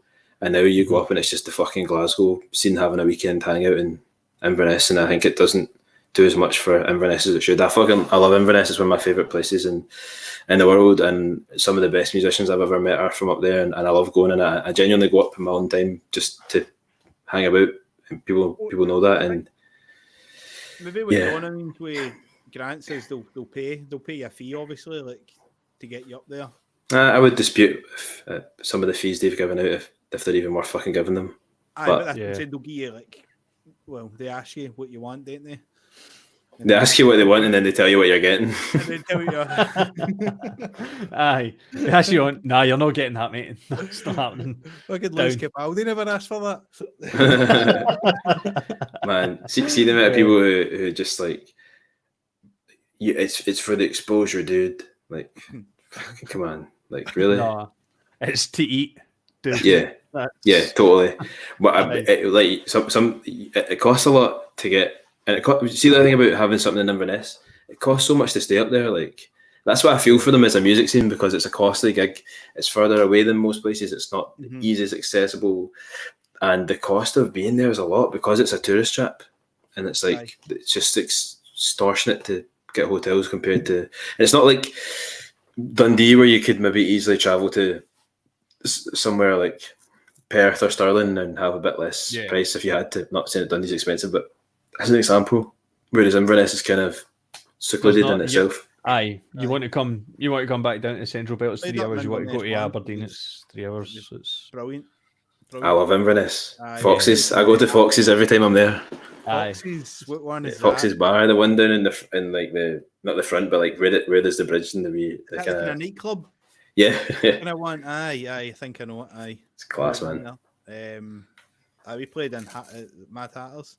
There's a nice wee pub, and it's got a nice like kind of roof terracey thing. Mm-hmm. Well, just across. What is that? It's a brewery. Yeah, Scarlett Connor. Carly. She's loving it in Foxes. How you doing, Carly? How you doing? Donna's saying we hardly get any bands. I'm away from home in the year. That's. But Inverness is just like. I'll put it this way, like we've had good experiences and bad experiences, and I've been out in Inverness and met people that work at Belladrum, and they're like, "When are you coming back?" And I'm like, "Mate, I come anytime." And every year, they never fucking ask us, and they go around saying to people like in that pub, "Oh, everyone's like, yeah, how come Matt's not in Belgium?" And they're like, "Nah, we'd love to have Matt back." And every year they do. You know what I mean? Like they don't really pay well. There's not a lot of funding for them. So then I'm not saying it's their fault, but there's not much money, and then they don't pay well enough to be there. And again, it comes to that old trap. Like you're more likely to be a cover band or a Cayley band that hoots and get money than being an original artist. And it's not a knock on them because it's hard. They can't tick it. The thing about hoots is like because of the nature of hoots, they can't really tick it. So then it's hard for them to book bands. And then the other places aren't set up the same. And then the Ironworks was too big. It was like too big. What does that hold? It was like was it closer to 600 before? But they're trying to like have a reduced capacity. It might be 1,000. It might actually be 1,000. I thought it was up the 1,000 kind of. What's happening, Carly? The Black Isle Bar. It's cool. Brewery. I think Carly. In fact, seeing we played in Hatters, the guy there was an acoustic gig going on downstairs, and we played up the stairs, and it was the same sound guy doing both gigs. Yes, I just looked up and he wasn't there. I'm like, where is he, man? And I just see him appear, and then he'd fuck off again. And then like I was like, what was going on there? I'm like, one of the guys. It was one. Do you know is it Dale for the Beta? Is it Beta Waves? Oh yeah, I know. Yeah, I was talking to him, and he's like, he was downstairs as well, fucking doing the sound for that guy. I think as well, like that's the best way of saying it, like the infrastructure and the audience isn't there in Inverness either just now, and it's so hard when the people, it's a classic case of a place where people say like you're not allowed in, or you're not like nothing happens, and then something comes on and they don't go. It's like, there you go. I just read that. Don't know why you banned from Hoots. Aye, what happened? That's a story. Carly, pull my extensions out. What are you doing that for? That's. I mean, I don't have extensions, but I feel like it's quite late at night to be doing that. Like, it's all right though. I mean, each their own. Absolutely. Andy, I think that bar you're talking about, Black Isle Bar, is that the one with the? That's the one. The roof terrace. Yeah. Black Isle Bar is good. That's ridiculous, isn't it? Because they don't have the proper facilities for you. That's outrageous. Like, man. So you're banned? Oh, fuck's sake. There you go. I'm probably not going to go back to Hoots if that's the case. Fuck them. Nah. It was at the Billy Mitchell gig. That's fucking shite. Man. Let's bang out. I know my heat's bumping. Carly, son, what you doing? I was on the telly. I was on the telly, mate. They get it squared up in the news. That's fucking shocking. Me and Carly are meant to be doing some writing together, and she's still waiting for her to actually reply to the messages about it. So I'll just call her out right now. I was going to say that's a great opportunity. Oh. Let's see if she goes quiet. Oh, it takes the user helping the time go faster. Oh, that's very kind of you. Although Matthew's just called you out, so I've called you out, son. Do you think she's just patched that? She's just ignored that comment and just went straight on it. She's turned her phone off.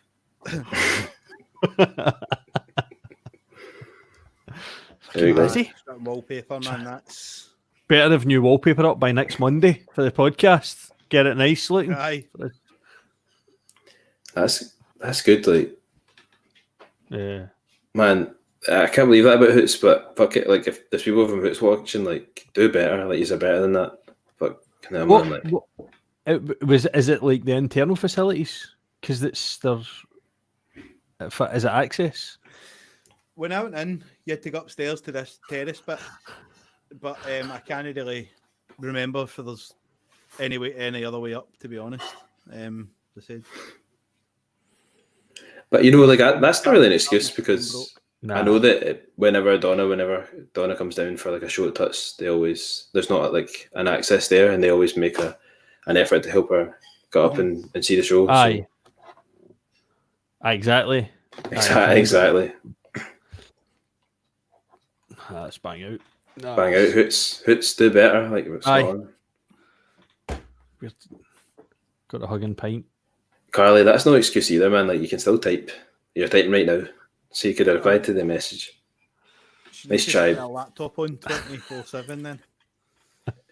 Getting to that. My laptop's on fucking 24/7. This laptop is a 2012 MacBook, man. This is ready to go. I told you earlier, Matthew, I updated everything and fucking Lost it. a lot of stuff, man. It's not good. It was heartbreaking. At least 100 plugins that I use for mixing all gone, man. Oh, the excuses are fine. I know. Mate.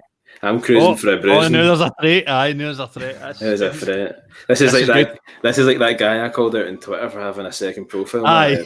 Freaking out. Aye. Was it, Look. Carly, was it you did the angry face? Somebody wasn't very happy for some reason. Aye. I don't think we've really... We've never got to the bottom yet. David Blair denied all knowledge, but we'll find it. I mean, we will find it. We'll find them. We will find them. It'll be all right. It's no, there's so many venues like that. I just love them. I almost find as well now that some bands find it really, really difficult to find out how to actually even get in and play a venue. Like, you know what I mean? You go in and you're like, who do I really speak to? And again, this goes back to what you were saying earlier, mate, like more about the radio, but some of the venues, you've got people that, you know, they're probably good at their job, but they're getting passed on stuff and they're not music people. And they're like, you know, and the other thing is attitude, man. Like, I know there's been a lot of calls for like music venues now, but like a lot of music venues treat like shit. And you know, I've done some. I've been fortunate enough to do shows other places, and see if you go somewhere like Germany, they are just so welcoming and they want you to have the best experience. A lot of venues in Britain and in Scotland act like it's your fucking honour to be in there. You know, and I'm not saying it's not. I'm not saying I don't appreciate being in there, but like it's that same thing where it's like like they make you feel uncomfortable and like you don't deserve to be there, and it doesn't have to be that way. Like you know, everything. There's no reason not to be welcoming and not to be sound and not to be just great, and have people leave thinking about how. Because the thing is, people leave those venues and they go to their pals and they, did you play there? Like, yeah, you kind of have to play there, but it's fucking shit.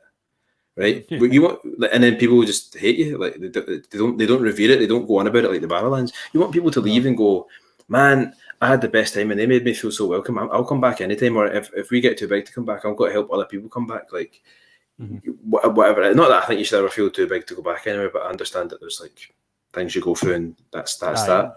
But like, just be nice. Come on. exactly. Get you like Beyonce. That's what I was laughing at a second ago.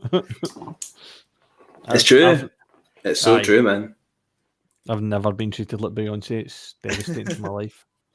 I've seen it. I've seen it in some places. You know, like I have to say, like I've been to some venues in the last few runs in England and in Scotland, and it was great. You know, like it's just again, I feel like it's like places that you don't normally go that appreciate it more. They make you feel so welcome, and they want you to come back. And there's just a lot of venues in Glasgow, and they just think, "Fuck you," you know, like Yeah. just Yeah, like- a lot of it's- them will suffer through this. You think we're going to see a lot of things Yeah, I think we'll see a lot of good venues closing, and I think we'll see a lot of venues closing who think that it's because of this that they closed, but really, like, we were astounded that they stayed open. You know, Yeah. I've seen a few fundraisers where they're saying we need this to stay open, and I'm thinking that seems like a lot for your overheads, and I'm thinking that you're maybe trying to make up the fucking money you've lost from being a shite venue and a bunch of wankers, you know. Aye. And that's how you. And I'm sorry to say it, but that's just true. Like you see all these people pleading poverty, but they would never give a band a penny. So I'm like, I don't know where you've lost the money because it's not been on fucking music, you know. Exactly. And it's not been in updating your venue, and it's not even been in cleaning your venue. Like I mean, like. So. You know, there's venue. I remember, like, I've been in venues where you just see some of the bands they've had in, or like some of the stuff they've had, and you just think, if this what you're promoting? Like, I remember going into a venue and the set lists were still on the stage from the night before, and it was all stuff like fucking Death to Coons and Fuck the Darkies and all that. And I remember saying to the guy, "Is this what you fucking booking here? Yeah, I've any respect for you." This was the set list. Yeah, from the band that was the night before, it was still taped to the stage. And and we were just saying to the guy, like, yeah, get a respect for yourself to like just say no to these bands or ask them to leave. Like, that's a fucking joke. Like, and I've seen them posting about how they should get money to keep going. I'm like, really, man, you're a nice bunch of people. Like, no, alright. So fuck it, man. But there's a lot of great venues out there who do need help, and they treat you like so well, and they're just lovely people. But that's the same. There's loads of bands out there who are fucking arseholes. There's loads of promoters. It's like everything, isn't it? Everything. Doesn't matter what it is. What I would say is like some of the best promoters I think are Freckfest down in Ayrshire. Like they do the Harbour Arts shows mostly. They do stuff outside of it as well.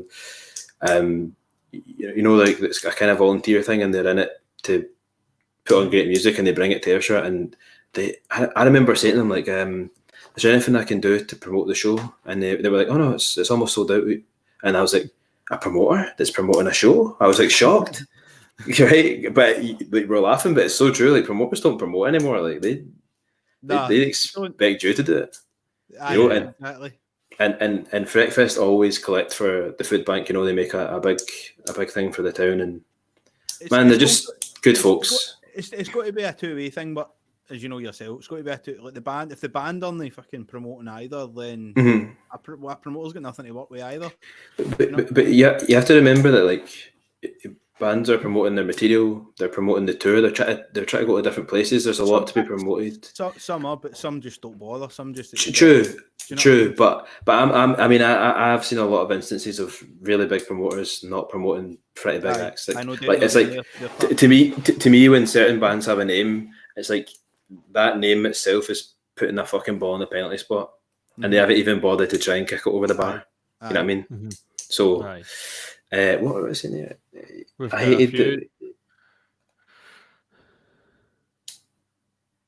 Man, I do get your point, and I've been there, but fuck it, man. Like when you're on tour, you get stuck in traffic, and then you get to the venue late, or someone hasn't turned up, or you load in the gear, but the sound guy hasn't actually set the stage. There's like so many factors that come into that sound check and then you've got to get the sound check to happen, and you've got to make sure it works. And then you're going to have to trust that you're leaving that fucking stage for 3 hours and you don't have a chance to set it again. So you need to make sure, you know what I mean? Like, I guess what I said earlier sticks, that, and as horrible as it is, and I'm saying this as someone that's been a supporter, and this has always been my view as a support artist, is I'm not that important to the grand scheme of the day.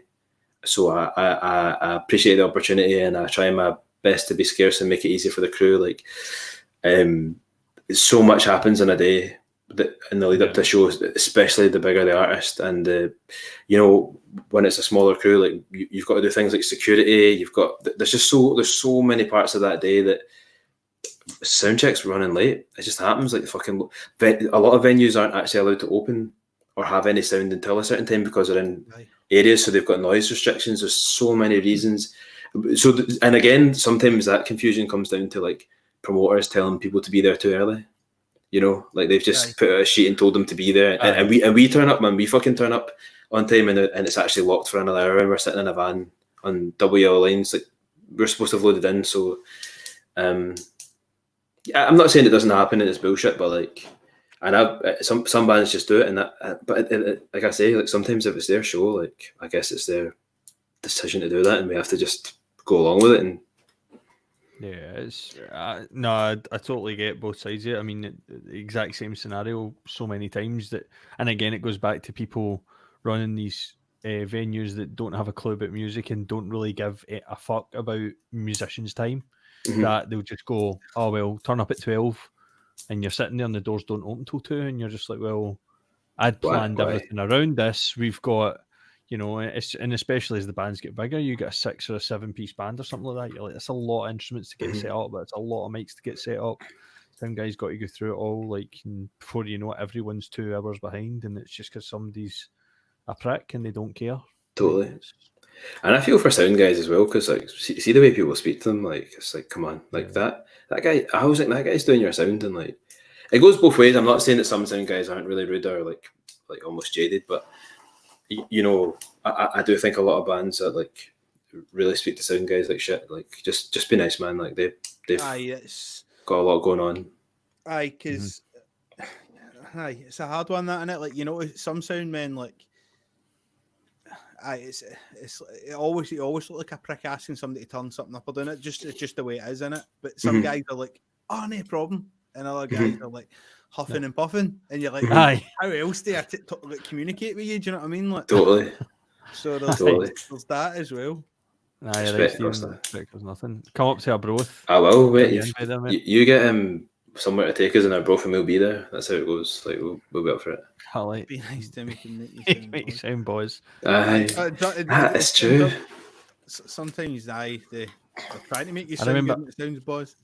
I remember I actually bricked it once. We were playing a gig, and this was years ago. In fact, it was down in Manchester, and there was this guy. He seemed brand new, sound guy, like absolutely brand new. We set up, and then I was just making a few adjustments on the amp, and just the way I was holding my bass, like the bottom end of my bass accidentally flicked off the power.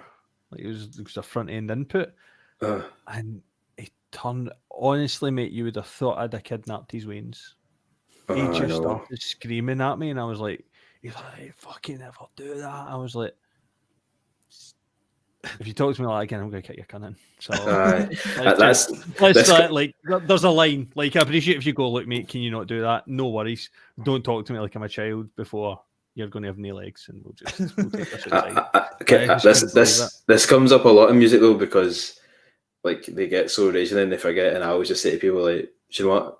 One outside and say it again," and they usually don't. Aye, exactly. Exactly. So, but I understand their frustration, and it's like, oh, it's a give and take. But I fucking hate it. I know what you mean. I remember being like, I hadn't actually done anything either. I was on a support tour, and one of the crew absolutely berated me. But and I hadn't done anything wrong. But I took it. I just thought like I must have done something wrong, and I was really apologetic. And he just took straight to me.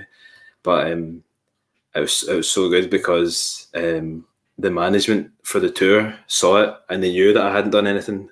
And I obviously went straight up to me. I was like, "I'm really sorry. I think I've disrupted something. I'm not sure we did." And they went, "No, we saw what happened. It wasn't you." But they took, and I almost felt bad for the guy. They called everyone in the whole crew, like, and it was a big tour, and they fucking berated the guy. I mean, like he was crying, and like everyone's standing there, and everyone's watching it, and after that, but I reckon like he never did that again, And I think like that's. But then I look back in my days at working on more high profile or more stressful tours, I suppose, and I think I understand how you get to that point of frustration where you just like so many things have gone wrong that day, and someone does something minor, and you're just like so mad. And I think when you have to remember, shows are stressful, and like people make mistakes, and especially if you're in the crew, like sometimes it feels like your job's on the line, like it's not a secure job, and the crew are always the worst treated people, and they are the fucking, they are what make this business go round, and they're the best people I've ever known. And I have so much more respect for people in crews really than I do often in the actual fucking business side of it. It's totally open to the blame game as well, isn't it? Like I'm looking for Stevie. No, Stevie, and then goes in, you need to go speak to Davey, and then you're like, fucking right, where's Davey? And then he's like, no, it's nothing to do with me. And you just passed about, and it's just like fucking. It's just you caused absolute chaos, Rooney, when you parked your motor at the side entrance. I don't even get what the fucking problem was, man. Like, there's a motor parked in the back. They can get in. It was his Aye, motor. I just casually sorted out. I mean, it's fucking So we my having a motor. burger? Aye. I'd loaded in. I was hungry. Like it's Aye. round the back end of Balustrade in an alley in Glasgow on a Friday night out of a private car park. I don't suspect anybody's wandered out at that point. I feel like my car's all right. Do you know what I mean? Like the only thing upset was the homeless guy who had to give money. I felt sorry for him. But it was just everything came to a halt because of your motor, though. Like, aye, they were really. I loved it as well because as I was walking out, somebody actually said to me, they went, "Somebody's left a fucking motor out." Oh, that's terrible, that. And then I just walked away. I was like, shocking that. Somebody better find them. That's shock. That's bang out. Get any time for that. Oh, we've had so many situations, but I just try and I'm just always I always just be polite and just fucking hear it out, and for the most part, it's good. Like I would say, certainly on the latter tours, the bigger issues have always been probably support acts, really kind of overstepping their boundaries and stuff. Yeah. Mm. I get it from their side because they're excited and they maybe just don't know that that's the done thing. But that's what you were saying that earlier. That's pretty good advice to anybody out there who gets that opportunity. No, definitely. Was it mainly support bands that were on the tour, or was it it was Carly Connor? She's a fucking arsehole. Fucking hell! Knew it. Spice it up. Was it the same bands that were on the entire tour, or was it like regionals? Did you get local bands in or whatever? It's different for different tours, but I would just say that when it comes to indie bands tend to attract lads kind of or they feel like they have to be like that, and it's just fucking embarrassing, and it's like, do you know what, fuck off and drink your pim somewhere else, you prick, you know what I mean? So that's it. It's just fucking annoying, man. It's like just be sound, and what I would say is I was always really, really respectful of my opportunity to have been on that Libertines tour, and when we were support, and I was just really polite and really tried to help. And I stayed out of everyone's way, but if anyone ever said anything, I was always hands on. I was like, could I help even, and I got a good rapport with them. I ended up getting asked to come back and work, and that's how I ended up working on the tour side of things, because I just kept myself to myself and I was polite, and I never, you know what I mean? Like, so a lot of bands are always thinking about how they can get another support, but we probably got asked back so many times because we weren't thinking that. We were just appreciative, and we tried to be as the least intrusive people possible, and then they go, "We'll have you anytime because you make our day easier," right? Aye. So this is it, man. So to me, when a band's like that and they're lads, and they're really disruptive, I go, let's not have them again because they're making my day harder. Aye, exactly. And ultimately, when you're on a tour, you're a crew and you're a family, and everyone wants to keep everyone happy. So everyone goes, "Yeah, we're with you. We back that because." If your life's difficult, then our life's difficult, or if your life's difficult, then we don't get this and that. And so, just as a support band, man, just try and play it cool and be nice and be sound, and maybe even just say is there any way we can be just let us know if there's any way we can be more used to you or less used to you or whatever. And if someone said that to me, I'd be like, fucking cheers, man. I'd be I would be phoning and saying, can we just have them for the rest of the tour because they're great. Aye, they're causing the hassle. Well behaved. Totally. Not like Carly Connor, fucking name and shame. We need to watch. Carly's on next week. So I'll be no comment from me and Andy. Just basically don't be a dick. That's pretty much. It sounds dumb to say, but just don't be a dick. Mm-hmm. It's hard though because I think some people don't realise they are dicks. That's where that. Aye. Lads. Lads. Love it, man. I mean, you know what I mean. Everyone knows what I mean. It's just they just love being dicks. They just love it. They can't get enough of it. I remember seeing a guy at a gig once, right? And he came to see us. And I think he came to see us, or was it another? He'd definitely been at one of my shows, and I don't think I was actually playing. I think I was working. And he was standing inside, and he was saying, my girlfriend supported you at a show, and he was dead nice. And I was like, that's amazing. How's she doing? And he was chatting away, so, and I was like, she was really good in that. And then that was it, inside the venue, just him. And then I went outside, and he was like, with all his pals. He was like, "Oh, yeah, mate, come and tell him about it," like changing his voice and being a dick. And I was just like, "Mate, I'm just fucking embarrassed for you." Like, Aye, that's just I don't even know about such this one. thick I just behaviour, man. like why not just be nice? Like, why is it cool to be like? We had such a nice conversation inside. Why didn't you just say that? Like, I don't know. It's always weird. I'll never forget that. I was just standing there and like. I don't really. I don't play anywhere at all. Like I don't miss. I was never a player anyway. Mm-hmm. You know what I mean? I would just kind of fell into a band sort of thing. Like Just day things. I was recording, and then it was my mate's band, and he's like, "Fucking, why don't you come and play keys?" And I'm like, "I can't play keys." He's like, "You can play keys well enough to." I was like, "I'll give it a go," and then I end up doing the band thing for a while. But I don't miss no playing. Mm-hmm. Do you know what I mean? We got to do the Barraland through the Musicians Against Homelessness thing, and once that was done, I was like, "That's it, man. I'm done." That's what I think as well. That's it, man. That's it. Right. I felt like that. Like having played the Barras, it's like you can kind of die happy, right? Aye. That was it though. And as I say, it wasn't playing live for me. Isn't really a thing anyway. I just love making music. Do you know what I mean? Like, I'll sit in here to 3 a.m. just. When he'll tell you, he gets sent all sorts of shit. Wake up to 17 audio messages. It's brilliant. That's because my ideas are always a minute long. I don't finish a tune. I'll give you a good verse and chorus. You'd be great for writing stock music for like TV. You know, like the rules like 29 seconds or whatever. It's like new I CSI. Get, so I like to. I've got like a kind of handful of people I'll send stuff to who give an honest opinion. You know, like you get people go, "That's great, mate." And you're like, "I don't know if it is. You're just saying that." Mm-hmm. But, I send like the kind of minute and a half clip run, and we just see what comes back. But it's just usually a verse and a chorus. And I think if we've got you with the first verse or if we've got you with the chorus, then there's something worth working on. I think Carly will like attest to this, but like I'm the person that people ask when they want to hear like the truth, like, and I'll just be like, "Nah, I'll just be honest," you know. Like everyone, you always have people that you know are going to say it's good, so you get that wee confidence. You're like, "Cool, I'm ready to show it to someone who actually might give me an honest opinion." Aye. Man, you know yourself. I know. I think you do deep down. I think you do. Yeah. Because you wouldn't share it in the first place if you thought it was terrible, or you were kind of doubting it. Fucking aye, man. What is she saying? Just about sending tunes over, like it's everything. Like honestly, like she'll ask my opinion and I'll tell her, and she'll do like the opposite, and then she'll say to me like a year later, like, "I probably should have listened to you." Like, that's why you're pals. That's why we're pals. That's why you went full circle.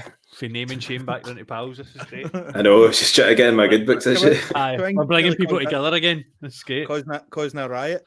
Trying to get end up with the football phone in. Yeah. Oh man, I think I pissed people off today, like because I'd said like on my own Facebook, I was saying like, see if you like essentially hate the Scottish government but defend the British one because of your football team, you're a moron and you should be treated as such. People are like, "Whoa, no, don't get into that shit." But I'm like, but that's not about one specific team or one specific political view. What my point is like, if you utterly protect something or utterly disregard something because of a football team, that's just mad to me. Mm-hmm. Of any football team, like, but if you think like I'm an arsehole because you support, I don't know, like because I came from Largs, but you support Coinning, it's like what because of the football teams, like any situation like that's mental. And particularly now, like I see a lot of people like defending some like pretty grim happenings and pretty grim views in the name of football, and I think, man, like that's not cool. I don't even like. I totally lost interest in football. Like Same. The last kind of 6-7 years, man. And it was, well, I was a Rangers fan. I used to have a season ticket, and then I fell away from it. And then I used to like when I fell away from going to games, I was like, I watched Match of the Day religiously, like every Saturday. I used to love it, and then I even get bored of that. I don't know, man. Everything just fell away. I was never like crazy. I mean, I love football, but I played rugby, which is kind of whatever. But like, I love football, and never really had a team here per se. Like, I grew up supporting Arsenal, and I guess like through different people I was with, and like also someone I dated. Like, I was going to like Celtic games, and I was probably more. If I had to choose between Rangers Celtic, I would have swayed towards Celtic, But I remember like walking to a game one day and see the way people talk, and I just thought like, man, it's embarrassing. Like see like this idea that like Rangers supporters are bigots and Celtic supporters aren't, and they like they're walking about like saying all these racial slurs and they walk up to Parkhead, but then they fly like Palestinian flags. I'm like, you don't fucking believe that. You're just doing that to wind the other side up. And then I just went at that point. That was the point where I went, I just have no interest. And two things happened. There was that, and then there was like spending more time in Kilmarnock, where I've moved to now. And when I was first starting to be here more often was like through the Steve Clark time when they were doing well, and you saw the buzz and you saw the impact that football could have on a smaller town and the importance of sport.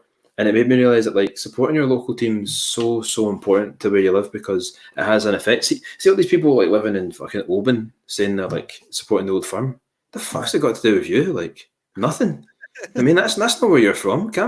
You don't get a fucking say. And same goes for me. Like I live in Kilmarnock, and it's like you should go down and support your team because that's in your community and that's what you should be proud of. No, what the fuck is it going to do with you? But it's true. Like I was in a pub in Inverness, and some guy was like singing like sectarian songs against Catholics and Celtic supporters, and I just thought, you're doing this from the safety of Inverness because you know nobody gives a shit or is going to say anything. You would never fucking do that in Glasgow. Aye. I mean, like people have these mental bigoted views from their computers or from places away. They wouldn't be fucking caught dead saying it in Glasgow. No. And I think it's such a shame for actual supporters of Rangers and actual supporters of Celtic, because it gives them a bad name and it makes them seem like bigots and idiots. And it's like there's people who grew up in Govan or they grew up in the Parkhead area, and they have so much pride of the area that they live in, and that's why they love their team. Mm-hmm. Right? And then they get like some fucking idiot from fucking Newcastle saying like, fuck Celtic. And you're like, what? You know what I mean? Like, even down in Ayrshire, I'm like, come on, like, we like Kilmarnock or at Largs as well. Like, we're kind of almost closer to Greenock. Like, Peanut Martin's a great club. It's got one of the best playing surfaces. Like, support your fucking teams. Like, know stuff. You know what I mean? I understand that people maybe move to places and they're from there originally, and I totally get that. But I think we all know when we live somewhere who fucking grew up there, and you know, like. And as I say, when I saw that for Kilmarnock and I saw how much it meant to people there, I thought like this is why it's important to support your local team, and I'm a big believer in that. Like, and I love it as well, but it just doesn't happen. Nah, it's sad. It's sad, really, because I think the Scottish game actually has a lot to offer. Like, and other teams have a lot to offer as well. I mean, it's weird actually, because like I've got a season ticket for Man United, but I've genuinely.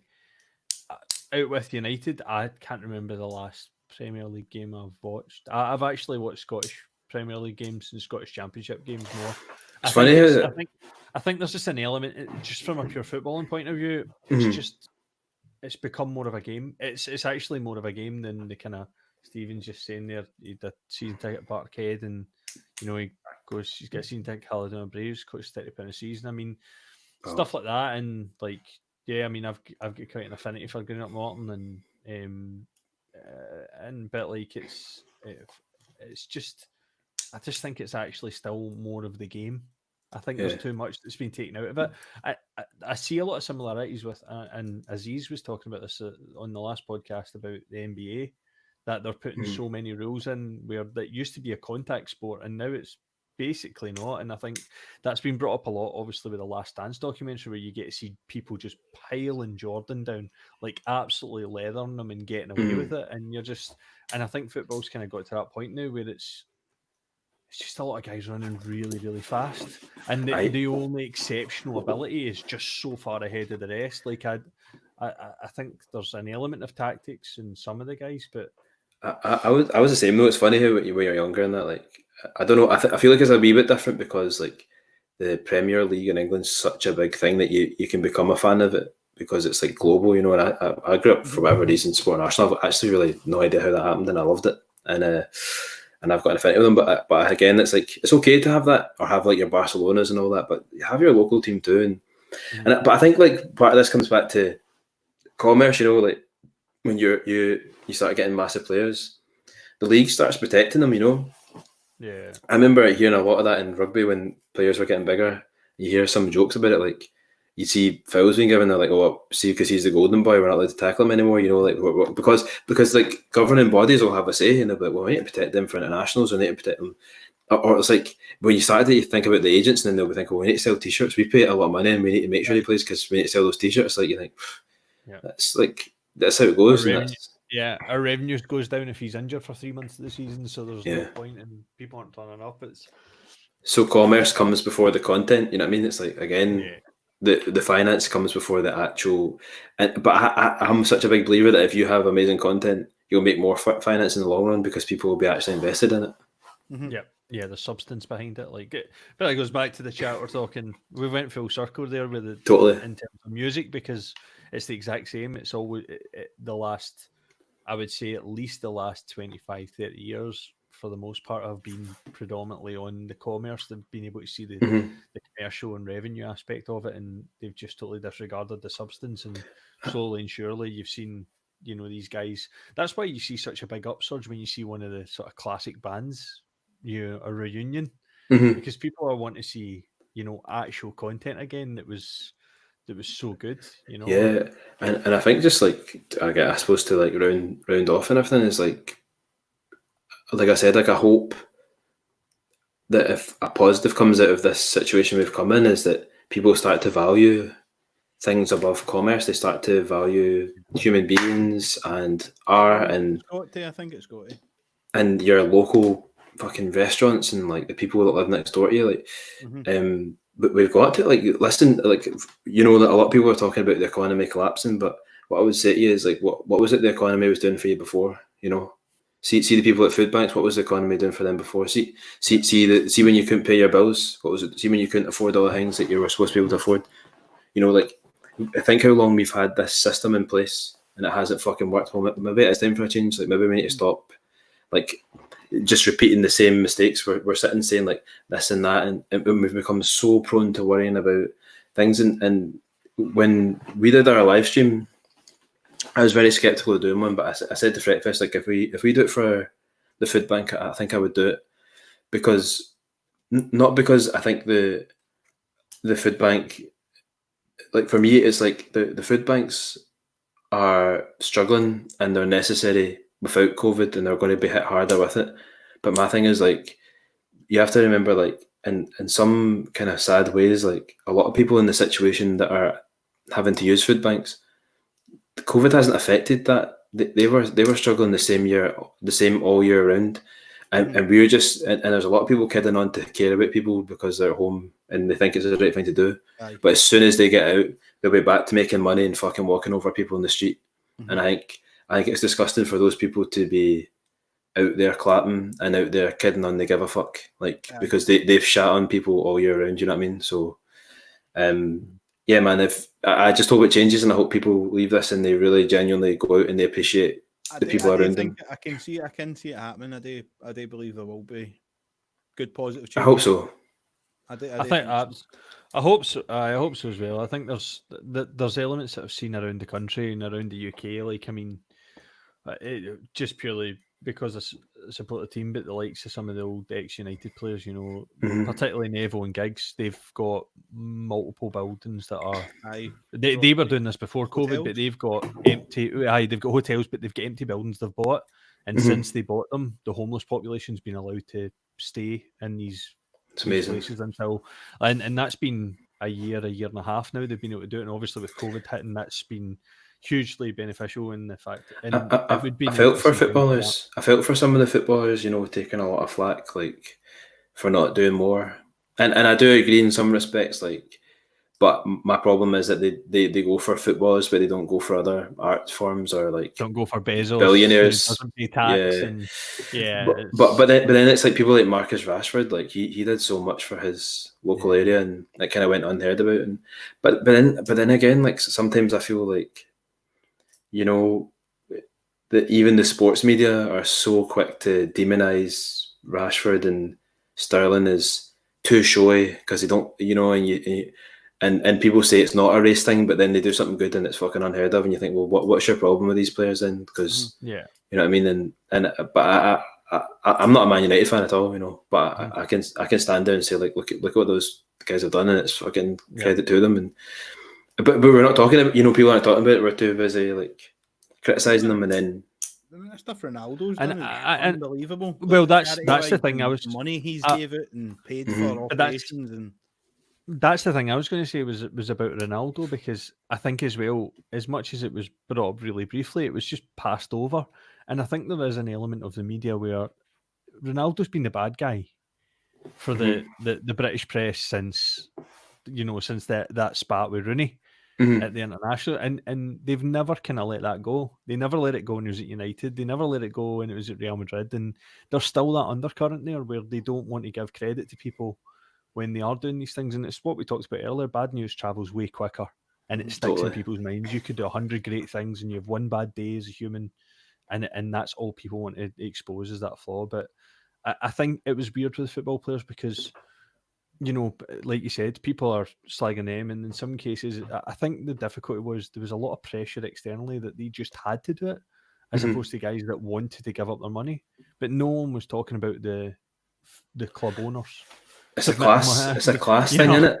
It's a class thing, mate. It's always been like, because a lot of footballers have come from a working class background, and it's like, and they don't, and then like these people who are born into billions are allowed to just have that, and it's like, well, you know what I mean? I maybe I'm wrong, but that's what I believe, man. I believe it's a class thing, and I believe so much in life is, you know what I mean? Oh, I believe a lot of it. It is. I mean, I remember, I can't even remember who it was, but there was a couple of footballers, I think it was in Spanish league, and it was like a couple of Liga players, and instead of contributing, sending the money like to one of the funds, they actually they subsidised the cost of keeping one of the lower leagues afloat. Wow. So instead, but they got vilified for it because they didn't contribute to COVID. But what they actually did was keep like 200 people in a job because they were paying the wages of guys who couldn't, you know, who'd be going back, and then and they made it clear. They says, well, we're keeping their jobs going because what jobs have they got to go back to if they can't be a footballer? Because we're on total lockdown. There's nothing that they can do, and again, it's just there's a media perception where people want to create. That's what I was saying earlier. That's like you can real time see the effect of what they're giving, and that's what I was saying earlier. When a lot of people collect for these big sweeping causes, where you never see if it does have an effect or where it goes. Where you can do something tangible, you can do something for the league below you, or the club beside you, or the food bank in your town. Like we need to start thinking a bit more locally again, just till we get back on our feet. And you know, like Lady Gaga and Elton John and all that, sitting doing one shite set in their flat with their fucking mansion, in fucking Beverly Hills for some big sweeping cause. What the fuck? Like they're only doing that to serve themselves. You know what I mean? Like, I'm sorry, but then I look at someone like Rihanna, who, like, again, doesn't always get talked about, but she paid for, like, was it something like face masks for the whole of Barbados? And just like that was it. She was like, "That's just what I'm doing," and that's tangible to her because that's where she grew up, and she's like, "I know the effect this could have there." You know what I mean? That's not some big sweeping like, "Oh yeah, I sat and I played my song on my piano," and don't get yourself on it. Their record sales aren't going through the roof. I seen his one agent seen that fucking some other artist, and he's been on the phone to his, and he's like, "Right, fucking get yourself on Facebook, shout about this cause, and fucking play a tune." I think was it the Kardashians were like, you can come, like you can come for dinner with them or something like that. I was like, God, getting lost, man. I mean, I know. I would actually pay as much money as I have not to go to dinner with them. That would totally. I would happily give up everything to not have to do that. That's fucking horrendous. Thanks very much, Donna. Donna donated for that food bank appeal. Nice, awesome. I can't believe we have done fucking 3.5 hours. It's like, well, I know maximum. My lugs are absolutely fucking killing me. Man, this is like, I've actually got the foam at them. I love them. That's been awesome, man. I try to put the foam back in them, but I just need to bite the bullet and get that. It is what it is, isn't it? Man, it was class chatting. It was class chatting. It was good. It was good, man. I can't believe we went that long. Two right wee wifeys. We'll see how you get on next week, pal. It's a target now. That's that is nuts, though, isn't it? I don't think I could sit and chat for free. Nah, me either. But this is why it was good we didn't chat before, right? I know, always it's just lost. always kind of cautious. Yeah. See if you have a conversation before you go live, and then you try and have the conversation. It's pure forced, and it's like, oh, remember that? Totally. I know. But, Sage, cheers from Texas. Well, thanks Oh, for wow. tuning There in, you go, man. man. Texas, Appreciate nice that. man. We're back on tomorrow, man, if you want to hear some more content. We're back on tomorrow with Madison Ward Madison Ward. from Madison Ward and the Mama Bear. If you've not checked Good them out, old Kansas check them out. City. Listen to Madison's voice. It's fucking Hopefully he's insane. a big NFL fan, so I can talk to him about his recent team's victory in the Super Bowl. I'll go make a coffee. Laura's listening from America as well, in Seattle. Is she? Seattle. Brilliant. Oh, wow. Seattle. Used to live out there, Laura. So That's did great. Loved Fraser it. Crane. Fraser Loved Crane's it. for Seattle, wasn't he? Thanks for tuning in. But, Carly aye, is on I next think Monday. everybody who's watching knows who you are anyway, so they've I already hope so. I checked don't out know. your stuff. Brown Bear. Absolutely. We'll put up everything, all the links after as well. Do you think you're going to get you mentioned about the new tune, mate? Do you think you're going to get it out while the lockdown, or is it going to be a wee while before? I'll go to try my best, but it's just like there's just factors that are going to slow things or speed things down. But we're going to get something out soon for sure, whether it's a single or a bit of kind of cool extra content. We'll do something soon. I think the lockdown's going to last a bit longer for us anyway, so we'll just play it. I think so. Yeah. Awesome. But, so everybody go check out Matthew Brownbear. We're back tomorrow. Great song. We're back tomorrow. Cheers, Thanks for tuning in. Cali so on much for next being on, Monday. man. Thanks for having me. It was class. Oh no, it was Been great, mate. fun, Thanks. Definitely, if you're up for it, get you back on as soon as we can. Yeah, definitely. I think I've spoke to you like, and every time I've met you, probably for a total combined time of like fucking 5 minutes. Yeah, that's so true, man. But it's what happens is it like you just when you're doing things or shows or recordings, you just get brushed about between. You're like, it's like very minimal conversation, so it's nice to sit and have time. Is it? It was good, man. Sundays 12 p.m. and Sundays. Is that your Instagram? Lunchtime, every lunchtime, Sunday lunchtime, I do it, and we just get someone on and we just shoot some shit. So we'll share that. Yeah, we'll play some tunes. So awesome, nice one. That'd be great. Thanks everybody again. If you're in the podcasting mood at the minute, everyone, if this is not enough for you, the beautiful and wonderful Dave Blair and 23 Universe is on right now with Becca Starr. So go tune into that if you're not satisfied. I've been dying for another beer for 2 hours. I know. I only came with half a cup today. It's probably too late to have another beer now. It's 5 to 11. I know, mate. I've actually got some work today, man. Time flies when you're having fun, guys. It does. Yeah. Cheers, man. Cheers, man. Thank you so much. I'll see you later. I'll catch you later, mate. Cheers. Yeah, bye.